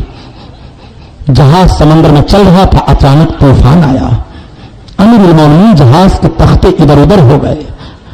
मेरे साथी सब कहां गए, क्या हुआ माल मुझे कुछ पता नहीं। जहाज का एक तख्ता मेरे हाथ में लगा, मैं उस तख्ते का सहारा लेकर के समंदर में तैरता रहा। अमीरुल मोमिनीन समंदर की लहरों ने ला करके मुझको साहिल पर डाल दिया किनारे। मैं पानी के थपेड़ों से थकावट से चूर था, मेरे जिस्म में ताकत नहीं खड़े होने की थी। वो समंदर का नमकीन पानी अमीरुल मोमिनीन, मेरी आंखों में जलन, मेरे पूरे जिस्म में खुजलाहट। जब थोड़ी सी सूरज की तपिश बढ़ी और मेरे जिस्म में कुछ ताकत हुई तो मैं उठ करके बैठा, रोने लगा। लेकिन मैं देख रहा हूं जब तो हमारे इलाके के समंदरी साहिल की तरह साहिल नहीं था।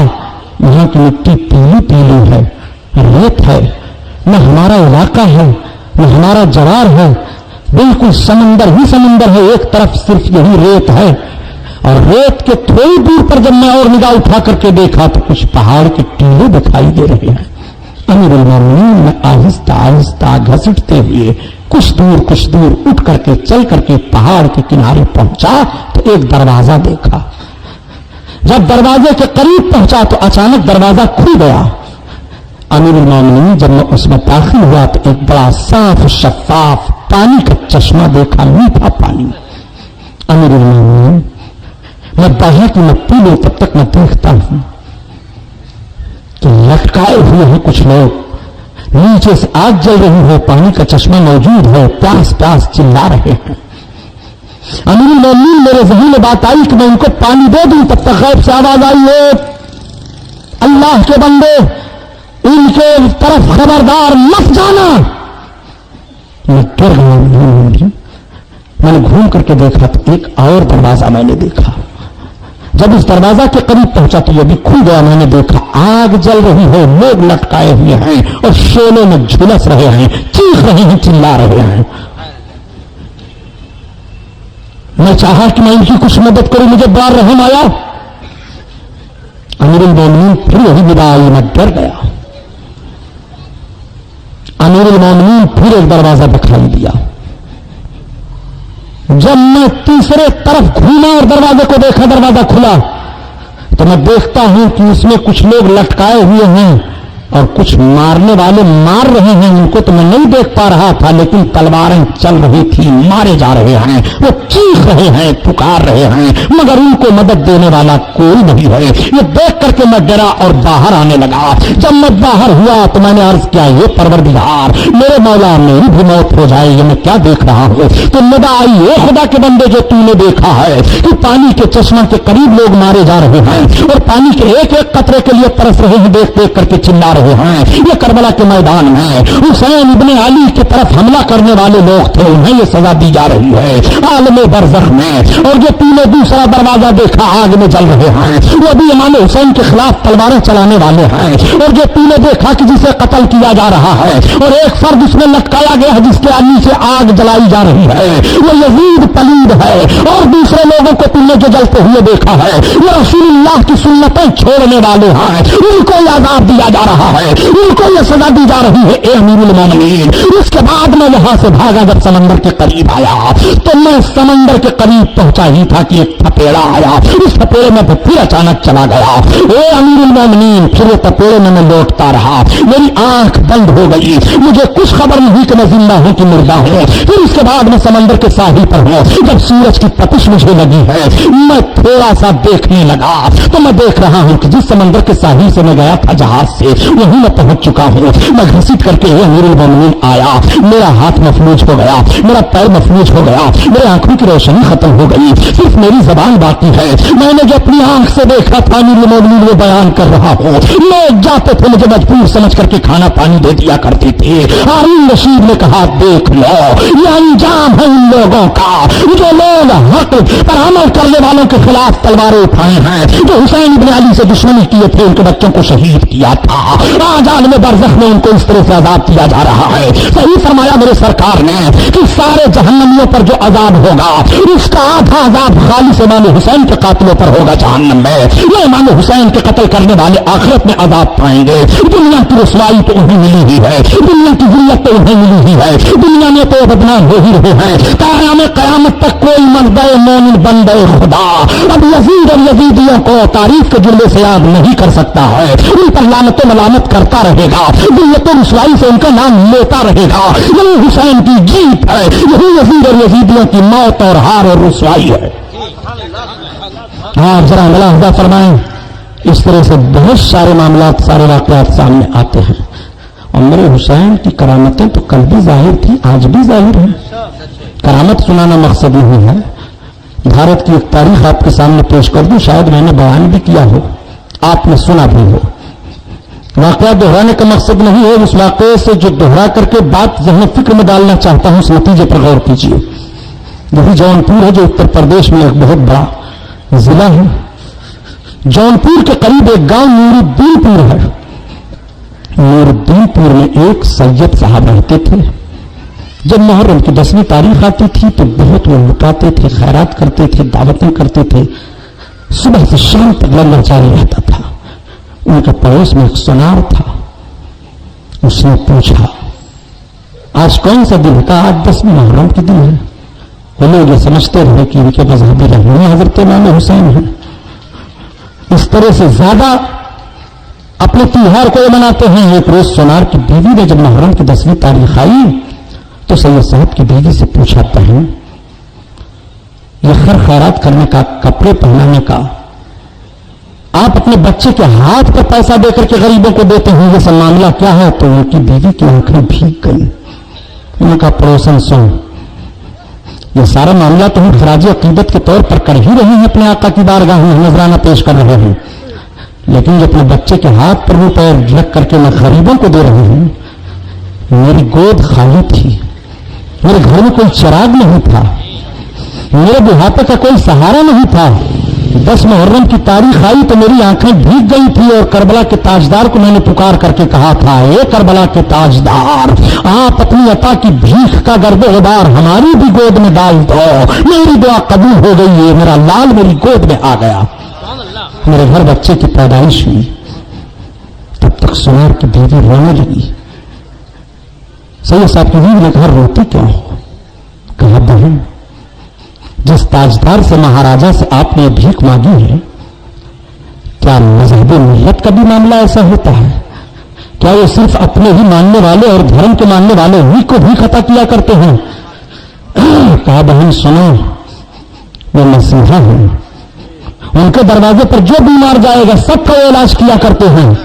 वो सुल्तान हैं, सुल्तान की बारगाह है, जिस हैसियत का भी रियाया हो अपने दामन को फैला देगा तो सुल्तान के दर करीम की बात होती है, उनकी झोली में डाल दिया करते हैं। यहाँ मजहब और फिरका नहीं देखा जाता है, यहाँ दिलों की लगन देखी जाती है, यहाँ न्याजमंदी का माहौल देखा जाता है।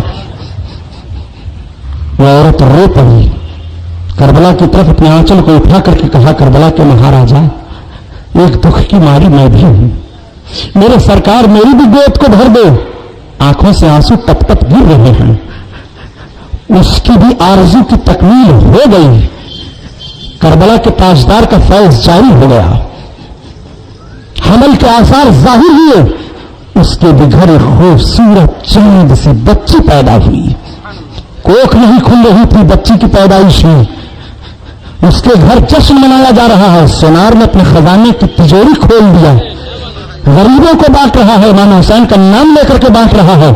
मोहल्ले वालों ने, गांव वालों ने जब सुना तो बीबी ने कहा, सुनो नहीं, करबला के महाराजा की भीख है मेरी लाला। मोहब्बत में वो लोग अपनी बच्ची को लाला कहना शुरू कर दिए। दिन गुजरते रहे, तारीखें गुजरती रही, लाला जवान हो गई, बहुत खूबसूरत लड़की थी। लाला के हुस्न का शोहरा पूरे इलाके में था कि सोनार के वहां जितनी खूबसूरत सोनार की लड़की है, जौनपुर के राजा के वहां उतनी खूबसूरत कोई औरत घराने में नहीं है।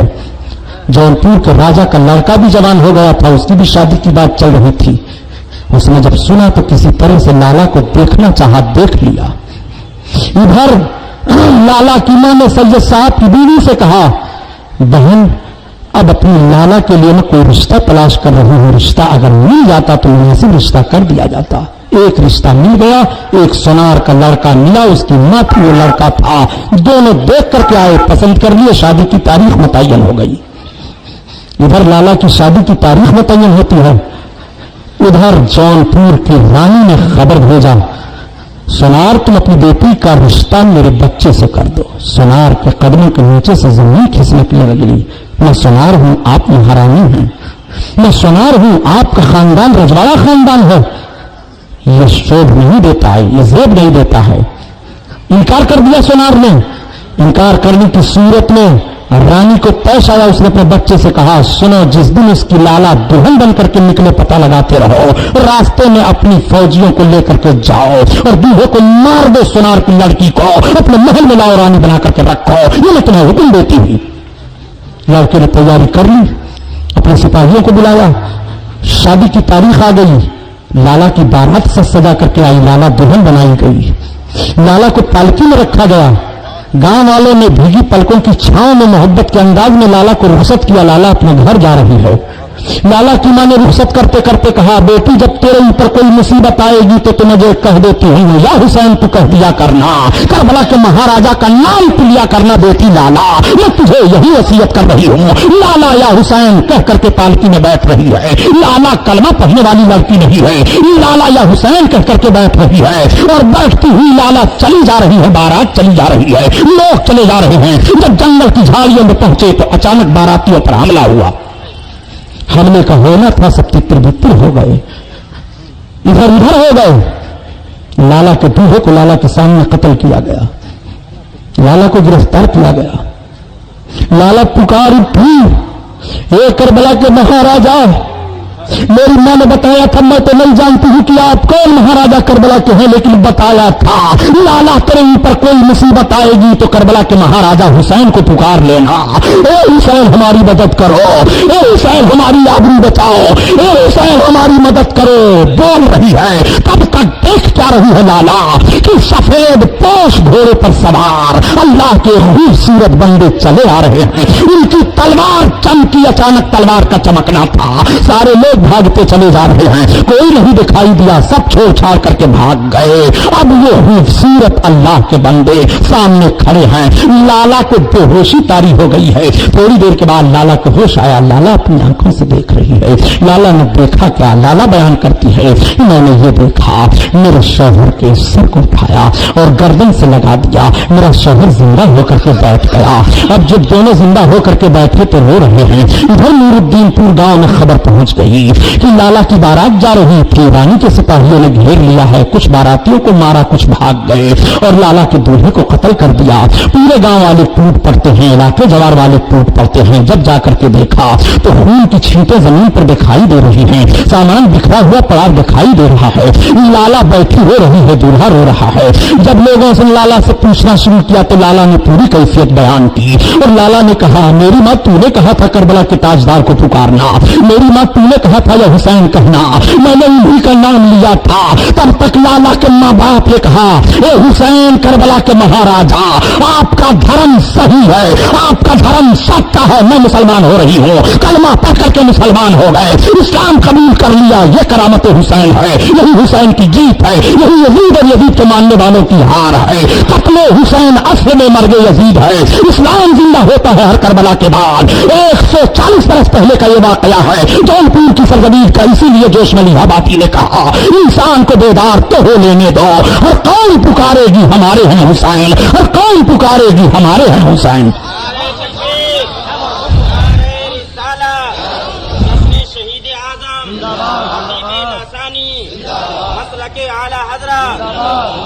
कहां कहां देखोगे इमाम हुसैन को, इमाम हुसैन के नाना को मुर्दा कह रहे हैं ये लोग।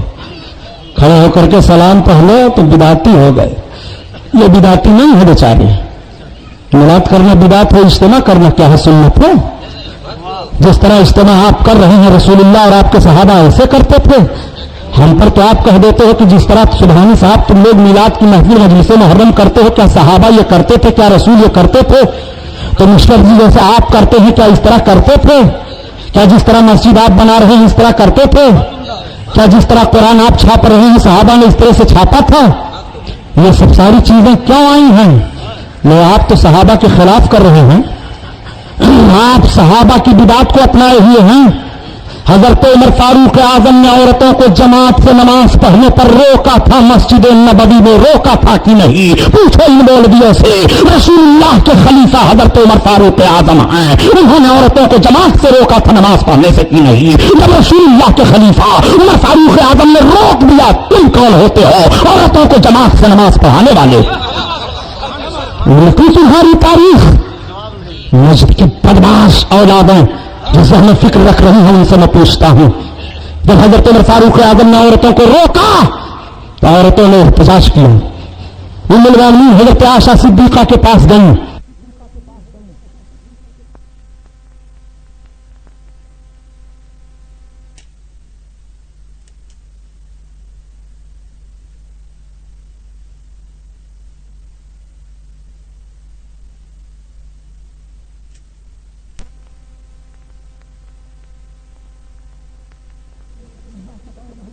अल्लाह के दौर में हम मस्जिद नबवी में जाकर के जमात से नमाज पढ़ती थी, आपने नहीं रोका। आपके बाप ने हजरत अबू बकर ने नहीं रोका, खलीफा बैन हजरत उमर बिन खत्ताब रोक रहे हैं। तो उम्मुल मोमिनीन ने फरमाया, ए औरतों, आज जो तुम्हारी हालत है, इस हालत को जाहिरी तौर पर अल्लाह के रसूल मुलाजा फरमाते तो सरकार भी रोक देते। उमर बिन खत्ताब ने सही किया है जो तुम लोगों को रोका।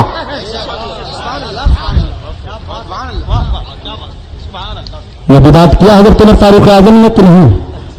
सवेरे का टाइम जब इनकी मस्जिद में अजान होती है तो मुअज्जिन पुकारता है, अस्सलातु खैरुम मिनन नाम। इसका तर्जमा मालूम है? इसका तर्जमा यह होता है कि नमाज नींद से बेहतर है। इस अजान के जुमले को न तो अल्लाह के रसूल ने मुतय्यन फरमाया, न तो हजरत अबू बकर ने मुतय्यन फरमाया। तो जब सहाबा ही की मुकम्मल जिंदगी और उनका उसवा लेकर के आप चल रहे हो, बिदात आपको नहीं करना है, तो सुबह की अजान से अस्सलातु खैरुम मिनन नौम निकाल दो। आप कहोगे सुभानी साहब तब इसको किसने शामिल किया है अजान में? हजरत उमर फारूक आजम ने। मुत्ता शरीफ की हदीस है, मुअत्ता शरीफ में हदीस है, हजरत उमर फारूक आजम सो हुए थे सवेरे सवेरे, आपका खादिम जाता है कि अमीरुल मोमिनीन लेटे हुए हैं, नमाज का वक्त हो गया है, तब तक सरहाने खड़े होकर के कहता है अस्सलातु खैरुम मिनन नौम, अस्सलातु खैरुम मिनन नौम। आप बेदार हो गए, आपको ये जुमला इतना अच्छा लगा, आप मौजूद से फरमाते हैं कि सुबह की अज़ान में 2 मरतबा तुम यही कहा करो अस्सलातु खैरुम मिनन नौम, अस्सलातु खैरुम मिनन नौम। अज़ान में ये इज़ाफ़ा हज़रत उमर फारूक आज़म ने किया।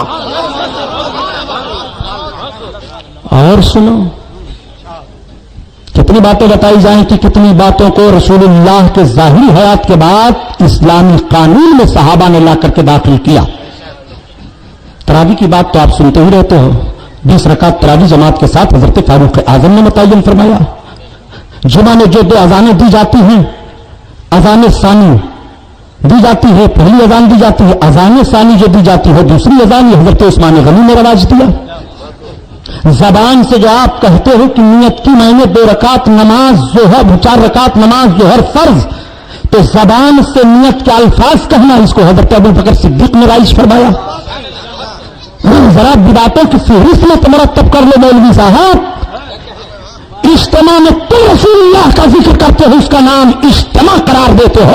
रसूलुल्लाह का जिक्र हम करते हैं, हम मिलाद करार देते हैं। खुदा की कसम हदीस की किताबें उलट डालो, बुखारी देखो, मुस्लिम देखो, तिरमिज़ी देखो, किसी ने भी सीरतुल नबी का बाब मुहद्दिस ने नहीं बांधा है, इज्तिमा का बाब मुहद्दिस ने नहीं बांधा है। हदीस की किताबों में रसूलुल्लाह के मिलाद के फज़ाइल को बयान करने के लिए मुहद्दिसीन बाब बांध रहे हैं। बाब मिलादुल नबी है, बाब वलादतुल नबी है, नबी की वलादत पर मिलाद पर मुहद्दिसीन ने अपनी किताबों में बाब बांधा है। हदीस की किताब में जो लफ्ज मौजूद है, हम रसूलुल्लाह के जिक्र की महफिल का सूफी नाम उस नाम से देते हैं। मुहद्दिसीन का लिया हुआ जुमला हम ले रहे हैं, मुहद्दिसीन का लिखा हुआ जुमला हम लिख रहे हैं, और मुहद्दिसीन ने कहीं भी इज्तिमा नहीं लिखा।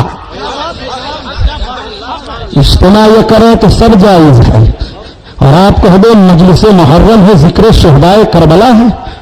एक जगह एक पर्चा छपा हुआ था, जलसा बराए ईसाले सवाब। दूसरा पर्चा मैंने देखा, लिखा हुआ था जलसा बराए दुआए खैर। जरा जुमला मुलाहजा कीजिए। अखबारों को भी आप पढ़ते रहते हैं, इनका भी आज कोई मौलवी मरता है तो अखबारों में निकाला जाता है कि नहीं निकाला जाता है? ताज़ियत के जुमले लिखे जाते हैं कि नहीं लिखे जाते हैं? ताज़ियत के जुमले लिखाए जाते हैं, और अखबार में लिखा रहता है कि फला मौलवी साहब मर गए, उनके लिए दुआए खैर की महफिल मुनाकिद की गई। अगर ना एतबार हो तो मेरे पास उत्तर प्रदेश का शाये होने वाला अखबार सहारा उर्दू मौजूद है। जब सिद्दीक हथौड़ी मरे हैं तो उनके लिए जितनी खैर की मजलिसें दुआए खैर की मुनाकिद की गई है, उन सारी मजलिसों का जिक्र अखबारों में दिया गया है। इसीलिए मैं कहता हूँ हराम खोर, इंसानी सवाब की महफिल मुनाकिद किया जाए तो हम बिदाती होते हैं, और अपने मौलवी के लिए तू दुआए खैर के नाम पर महफिल मुनाकिद कर रहा है तो तू अपने आप को मौहिद और अपने आप को तौहीद पास कह रहा है। कड़वा कड़वा थी, मीठा मीठा गप। उनके बुजुर्गों की बातें आए तो सब जायज, रसूलुल्लाह सहाबा और औलिया किराम की बातें आए तो सब नाजायज। अगर आपने कह दिया कि फला अल्लाह के वली ने इस बात को जान लिया, अल्लाह के सिवा कोई नहीं जानता किसके दिल में क्या है। इनके मौलवी साहब ये भी जानते थे हमारे वहां फला आ रहा है तो उसको अंडा खाने की नियत है, लिखा है किताब में। हाँ, लिखा है किताब में कि एक साहब मौलाना साहब उनके बैठे हुए थे, मौलाना खलील अहमद अम्बेटवी, तो एक साहब आ रहे थे उनसे मिलने के लिए, तो कहते हैं मैंने अपने दिल में सोचा कि आज हजरत के पास चल रहा हूं, काश मुझे अंडा मिल जाता खाने को। ये रास्ते में सोच रहे हैं, जब आए हजरत के पास तो हजरत ने फरमाया भाई लाओ इनको अंडा खिलाओ, अंडा खाने की नियत रख रहे हैं। तो दिल की बात इनके हजरत जान जाए तो सब जायज है, किताबों में लिखा है। और अगर आप कह दो कि हमारे फला हजरत गए से ख्वाजा जान रहे हैं तो सब नाजायज बिदअत हराम खोर सब हो गए। आप चले गए अजमेर शरीफ, फातिहा पढ़ा, सरकार गरीब नवाज के कब्र पर फूल डाल दिया तो बहुत बड़े मुजरिम हो, कब्र पुजवा हो गए हो। है कब्र पुजवा ना, इस तरह से आपको कब्र पुजवा कहा जाता है। लेकिन एक बात कहूंगा प्यारे, अजमेर शरीफ जाने का जो तरीका लोगों ने अपनाया है उस तरीके का खून न कराएं। औरतों को लेकर के चलेंगे, उसमें सब मनचले लोग रहेंगे, डेरा डालेंगे, न नमाज न रोजा न कुछ, सोए हैं चले हैं। जिस तरह से भी जाएं, ला हौला वला कुव्वता इल्ला बिल्लाह। अजमेर शरीफ जाने का यही तरीका है। जब कोई औरत अपने घर से किसी मजार पर जाने के लिए कदम निकालती है तो कदम कदम पर अल्लाह की लानत होती है। आला हजरत अजीमुल बरकत से जब पूछा गया तो आप हदीस का हवाला देते हुए तौरीफ फरमाते हैं कि लानतुल्लाह अला ज़ायरातिल कुबूर, कब्रों की जियारत करने वालियों पर अल्लाह की लानत है। अपनी अपनी औरतों को संभालो। तो ये कहते क्या है, रे मौलवी साहब मजार शरीफ पर जाते कि हाजी अली पर जाते समुंदर का लहर देखा है। जो बात मुझे नहीं कहनी चाहिए, मिजाज आपने बिगाड़ दिया, वो कहना पड़ता है। बुजुर्गों के मजारों को पहले लोग दुआ के लिए जाते थे, दुआ कबूल होती थी। अब सैर तफरीह बना लिया है, और यही अंग्रेज चाहते ही थे कि सैर तफरीह बनाओ इनके आस्थानों को। बुजुर्गों की मजार पर दुआ कबूल होती है। हजरत इमाम शाफी रहमतुल्लाह तआला अलैह फरमाते हैं, जब मैं किसी मसला में उलझ जाता था एहतजाज करने, यही इज्तिहाद करने से, तो इमाम आजम अबू हनीफा की कब्र पर जाता था और 2 रकात नमाज पढ़ता था, दुआ मांगता था, वो मसला मेरी समझ में आ जाता था। ये हजरत इमाम शाफी का है कौल है, ये तरीका हजरत इमाम आजम अबू हनीफा की कब्र अनवर पर जा रहे हैं। तो कब्रों पर जाना यह हज का तरीका नहीं है, यह आका करीम का तरीका है। शहदाए उहद की कब्रों पर सरकार भी जाते थे, जन्नतुल बकी में कब्रों पर सरकार भी जाते थे दुआ मग़फ़िरत करने के लिए। क्या सरकार ने सहाबियात औरतों को हुक्म दिया था कि जन्नतुल बकी में तुम औरतें सब जाया करो? क्या औरतों के जरिया से इस्लाम मजहब का खून करवा रहे हो आप लोग? ये बातें कह दी जाए तो कहते हो कि सुबहानी साहब ऐसा बोल रहे थे। एक जगह तकरीर कर दिया तो कहने लगे हो तो वहाबी वाली तकरीर करत, ला हौला वला कुव्वता इल्ला बिल्लाह, माज़ल्लाह रब्बुल आलमीन। औरतों को मजार पर ले जाना सुन्नी वाली तकरीर है। बताओ अपनी औरतों की आबरू खून मत करो, उनके आखिरत के लिए अल्लाह की लानत होती है और साहिब कब्र की रूह लानत भेजती है। औरत को ख़िराज अक़ीदत पेश करना है, अपने घर में रह करके नमाज पढ़े, कुरान पढ़ करके जिस पीर से मुरीद है, जिस बुजुर्ग की मोहब्बत उसके दिल में है, उनके नाम साले सवाब कर दिया करे। यही उसके खुलूस का नजराना है, यही उसका तौर तरीका है। बात चल रही थी कब्र पुजवा वाली, उसको भी बता दो। नहीं, ये चलते फिरते बाजारों में बस यही जला करते हैं और तो कुछ मिलता उलता नहीं है इनको। है कहां से साबित हो कब्र पर जाओ, ये कहां से साबित है ना जाओ। आप भी लट करके कहिए इनके लोग कब्र की मट्टी खाए हैं। क्या खाए हैं? इनके एक मौलाना साहब का इंतकाल हो गया नानौता में।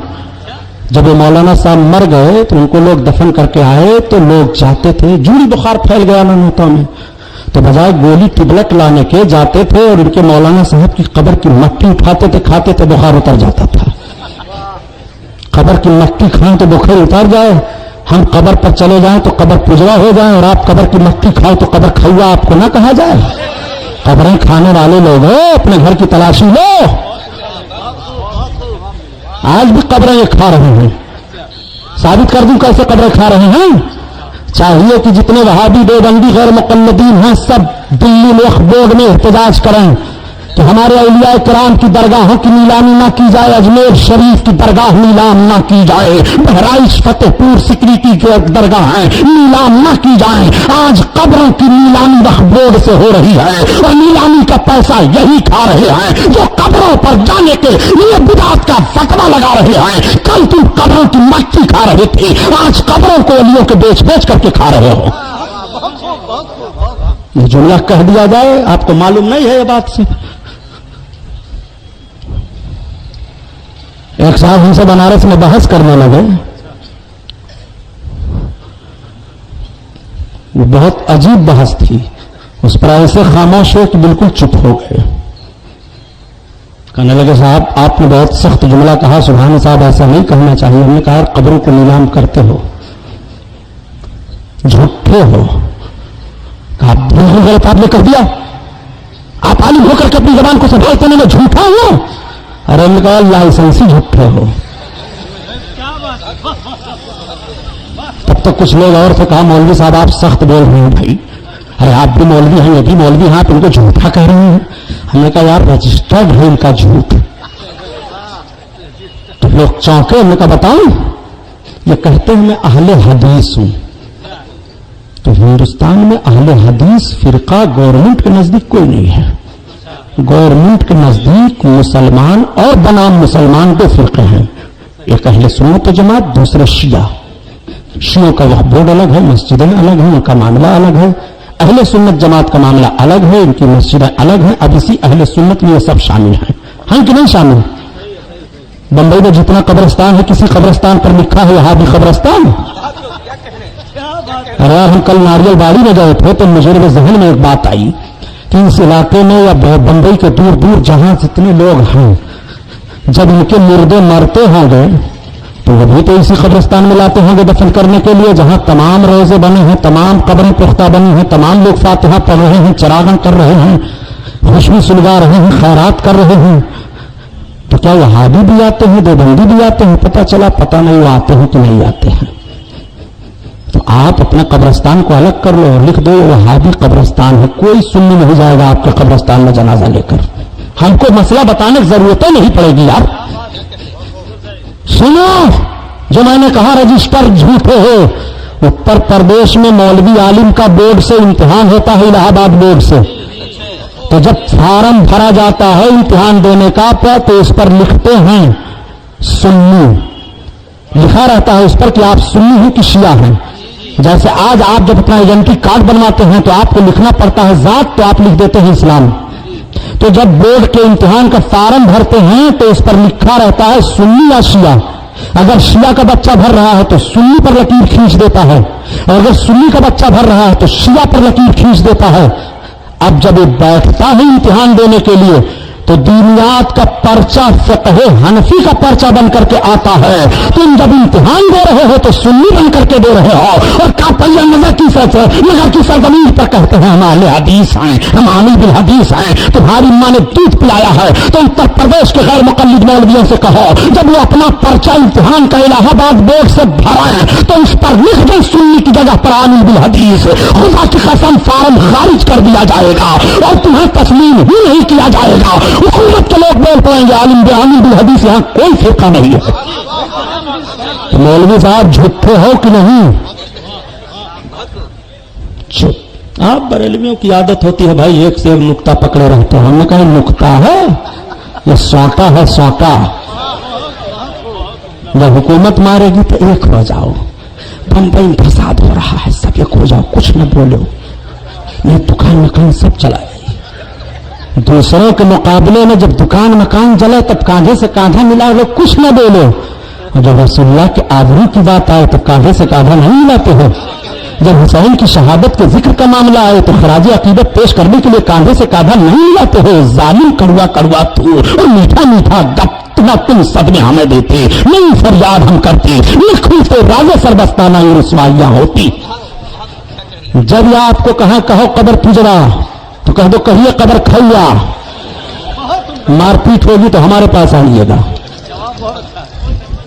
जरा बताइए तो, कुछ मालूमात आप लोगों को नहीं रहे। इनके घर की बात तो आप जानते ही नहीं है, इन्होंने आपसे खाली पूछ लिया है फातिहा कहां से साबित है। अरे भाई फातिहा नहीं तुम करना चाहते हो, ना करो, बात खत्म। हम आपके ऊपर लाद रहे हैं कि फातिहा कीजिए। फातिहा कहां से साबित है यही आप बता दीजिए, कहां से साबित नहीं है। तो फातिहा, नियाज, मीलाद, इन सारी चीजों में आपको उलझाते हैं। इनका और हमारा असल झगड़ा जो है वो सुन लो। इन लोगों ने रसूलुल्लाह की शान में गुस्ताखियां की हैं।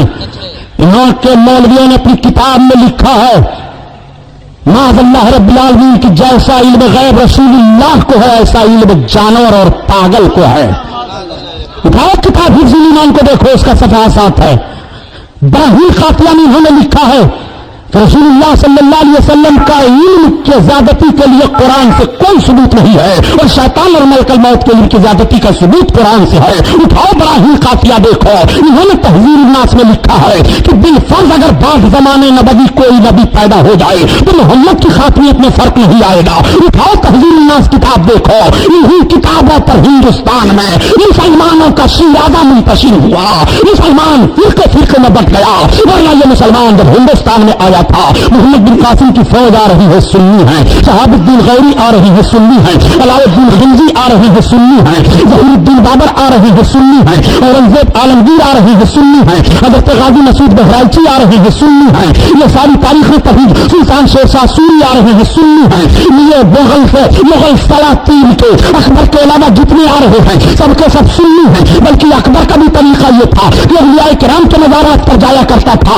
اکبر کے بچے کی پیدائش سلیم کی جب ہوئی ہے تو فتح پیر سلیم چشتی کی دعا سے ہوئی ہے. ذرا دیکھو یہ سب کے سب سنی ہیں. ہندوستان میں جب سنی آئے سب سنی ہیں. یہ نور جہاں کے دور میں رافضی ہندوستان میں آ گئے, انہوں نے حکومت میں غلبہ حاصل کر لیا, وہ یہاں پنپنے لگے, مگر عالمگیر نے اپنے دور میں ان کو پنپنے نہیں دیا تھا, ان کو کم کر دیا تھا, ان کی تحریکوں کو روک دیا تھا. جب ہندوستان کی سرزمین میں ولی اللہ خاندان سے اسماعیل دہلوی کا جنم ہوا ہے اور اس نے محمد بن عبد الوہاب کی کتاب التوحید کا اردو ترجمہ کر کے ہندوستان میں تقیت الایمان کے نام سے چھاپا ہے, تو لڑائی ہو گئی, بھیائی ہو گئی, مسلمانوں میں شیعہ بندی ہو گئی, انتشار ہو گیا. انتشار تم نے پیدا کیا ہے. چنانچہ تقیت الایمان لکھنے کے بعد اسماعیل دہلوی نے اکٹھا کیا تھا لوگوں کو اور کہا تھا کہ اس میں بعض باتیں سخت آ گئی ہیں, یہ کتاب چھاپی جائے گی تو مسلمان لڑ بھی جائیں گے. کہا چھاپ دی جائے اسی طرح سے, اگر مسلمان لڑیں گے تو لڑ دو, لڑ بھی کر کے ٹھیک ہو جائیں گے. پہلی بار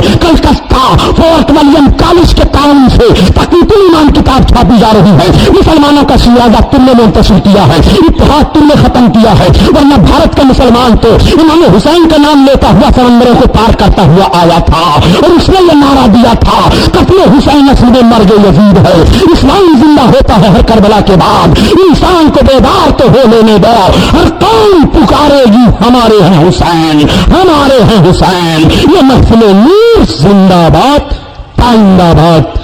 بے نمازی کی نظر پڑے گھر میں تو برکت ختم ہو جائے, اور جس گھر میں 4 مرد ہو چاروں بے نمازی, 4 عورتیں ہو چاروں بے نمازی, یہ سارے کی سارے رات کے 12-1-2 بجے تک فلمیں دیکھیں, کامیڈی چلائیں, واٹس ایپ یوٹیوب میں لگے رہے, اور دن کے 10 بجے اٹھے, یہاں تک کہ فرشتہ آیا برکت لے کر فرشتہ واپس ہو گیا, اس کے بعد امیروں کے پاس دوڑ کے جائے کہ کمائی ہے مگر برکت نہیں ہے. کیسے برکت ہوگی؟ حضور کی حدیث ہے جو فجر کی نماز چھوڑے گا اس کے چہرے کا نور اللہ چھین لے گا, جو ظہر کی نماز چھوڑے گا اللہ اس کی روزی سے برکتیں ختم کر دے گا, جو عصر کی نماز چھوڑے گا اللہ اس کے بدن سے طاقت ختم کر دے گا, چاہے وہ روزانہ سیب سنترا کا جوس پیتا رہے بدن سے طاقت ختم ہو جائے گی. جس کو آپ دیکھ سکتے ہیں آج 18 سال کا جوان بھی ہل رہا ہے, 25 سال کا جوان کا گال کا گوشت اندر دھسا ہوا ہے, آنکھیں دھسی ہوئی ہے, اور بہت سارے شادی سے پہلے نامرد اور ہجڑا ہو چکے ہیں. مشت زنی نے, اقلام بازی نے, زناکاری نے, گندی فلموں نے اسے نامرد اور ہجڑا بنا دیا ہے. دوسرے کا کیا بگاڑے گا؟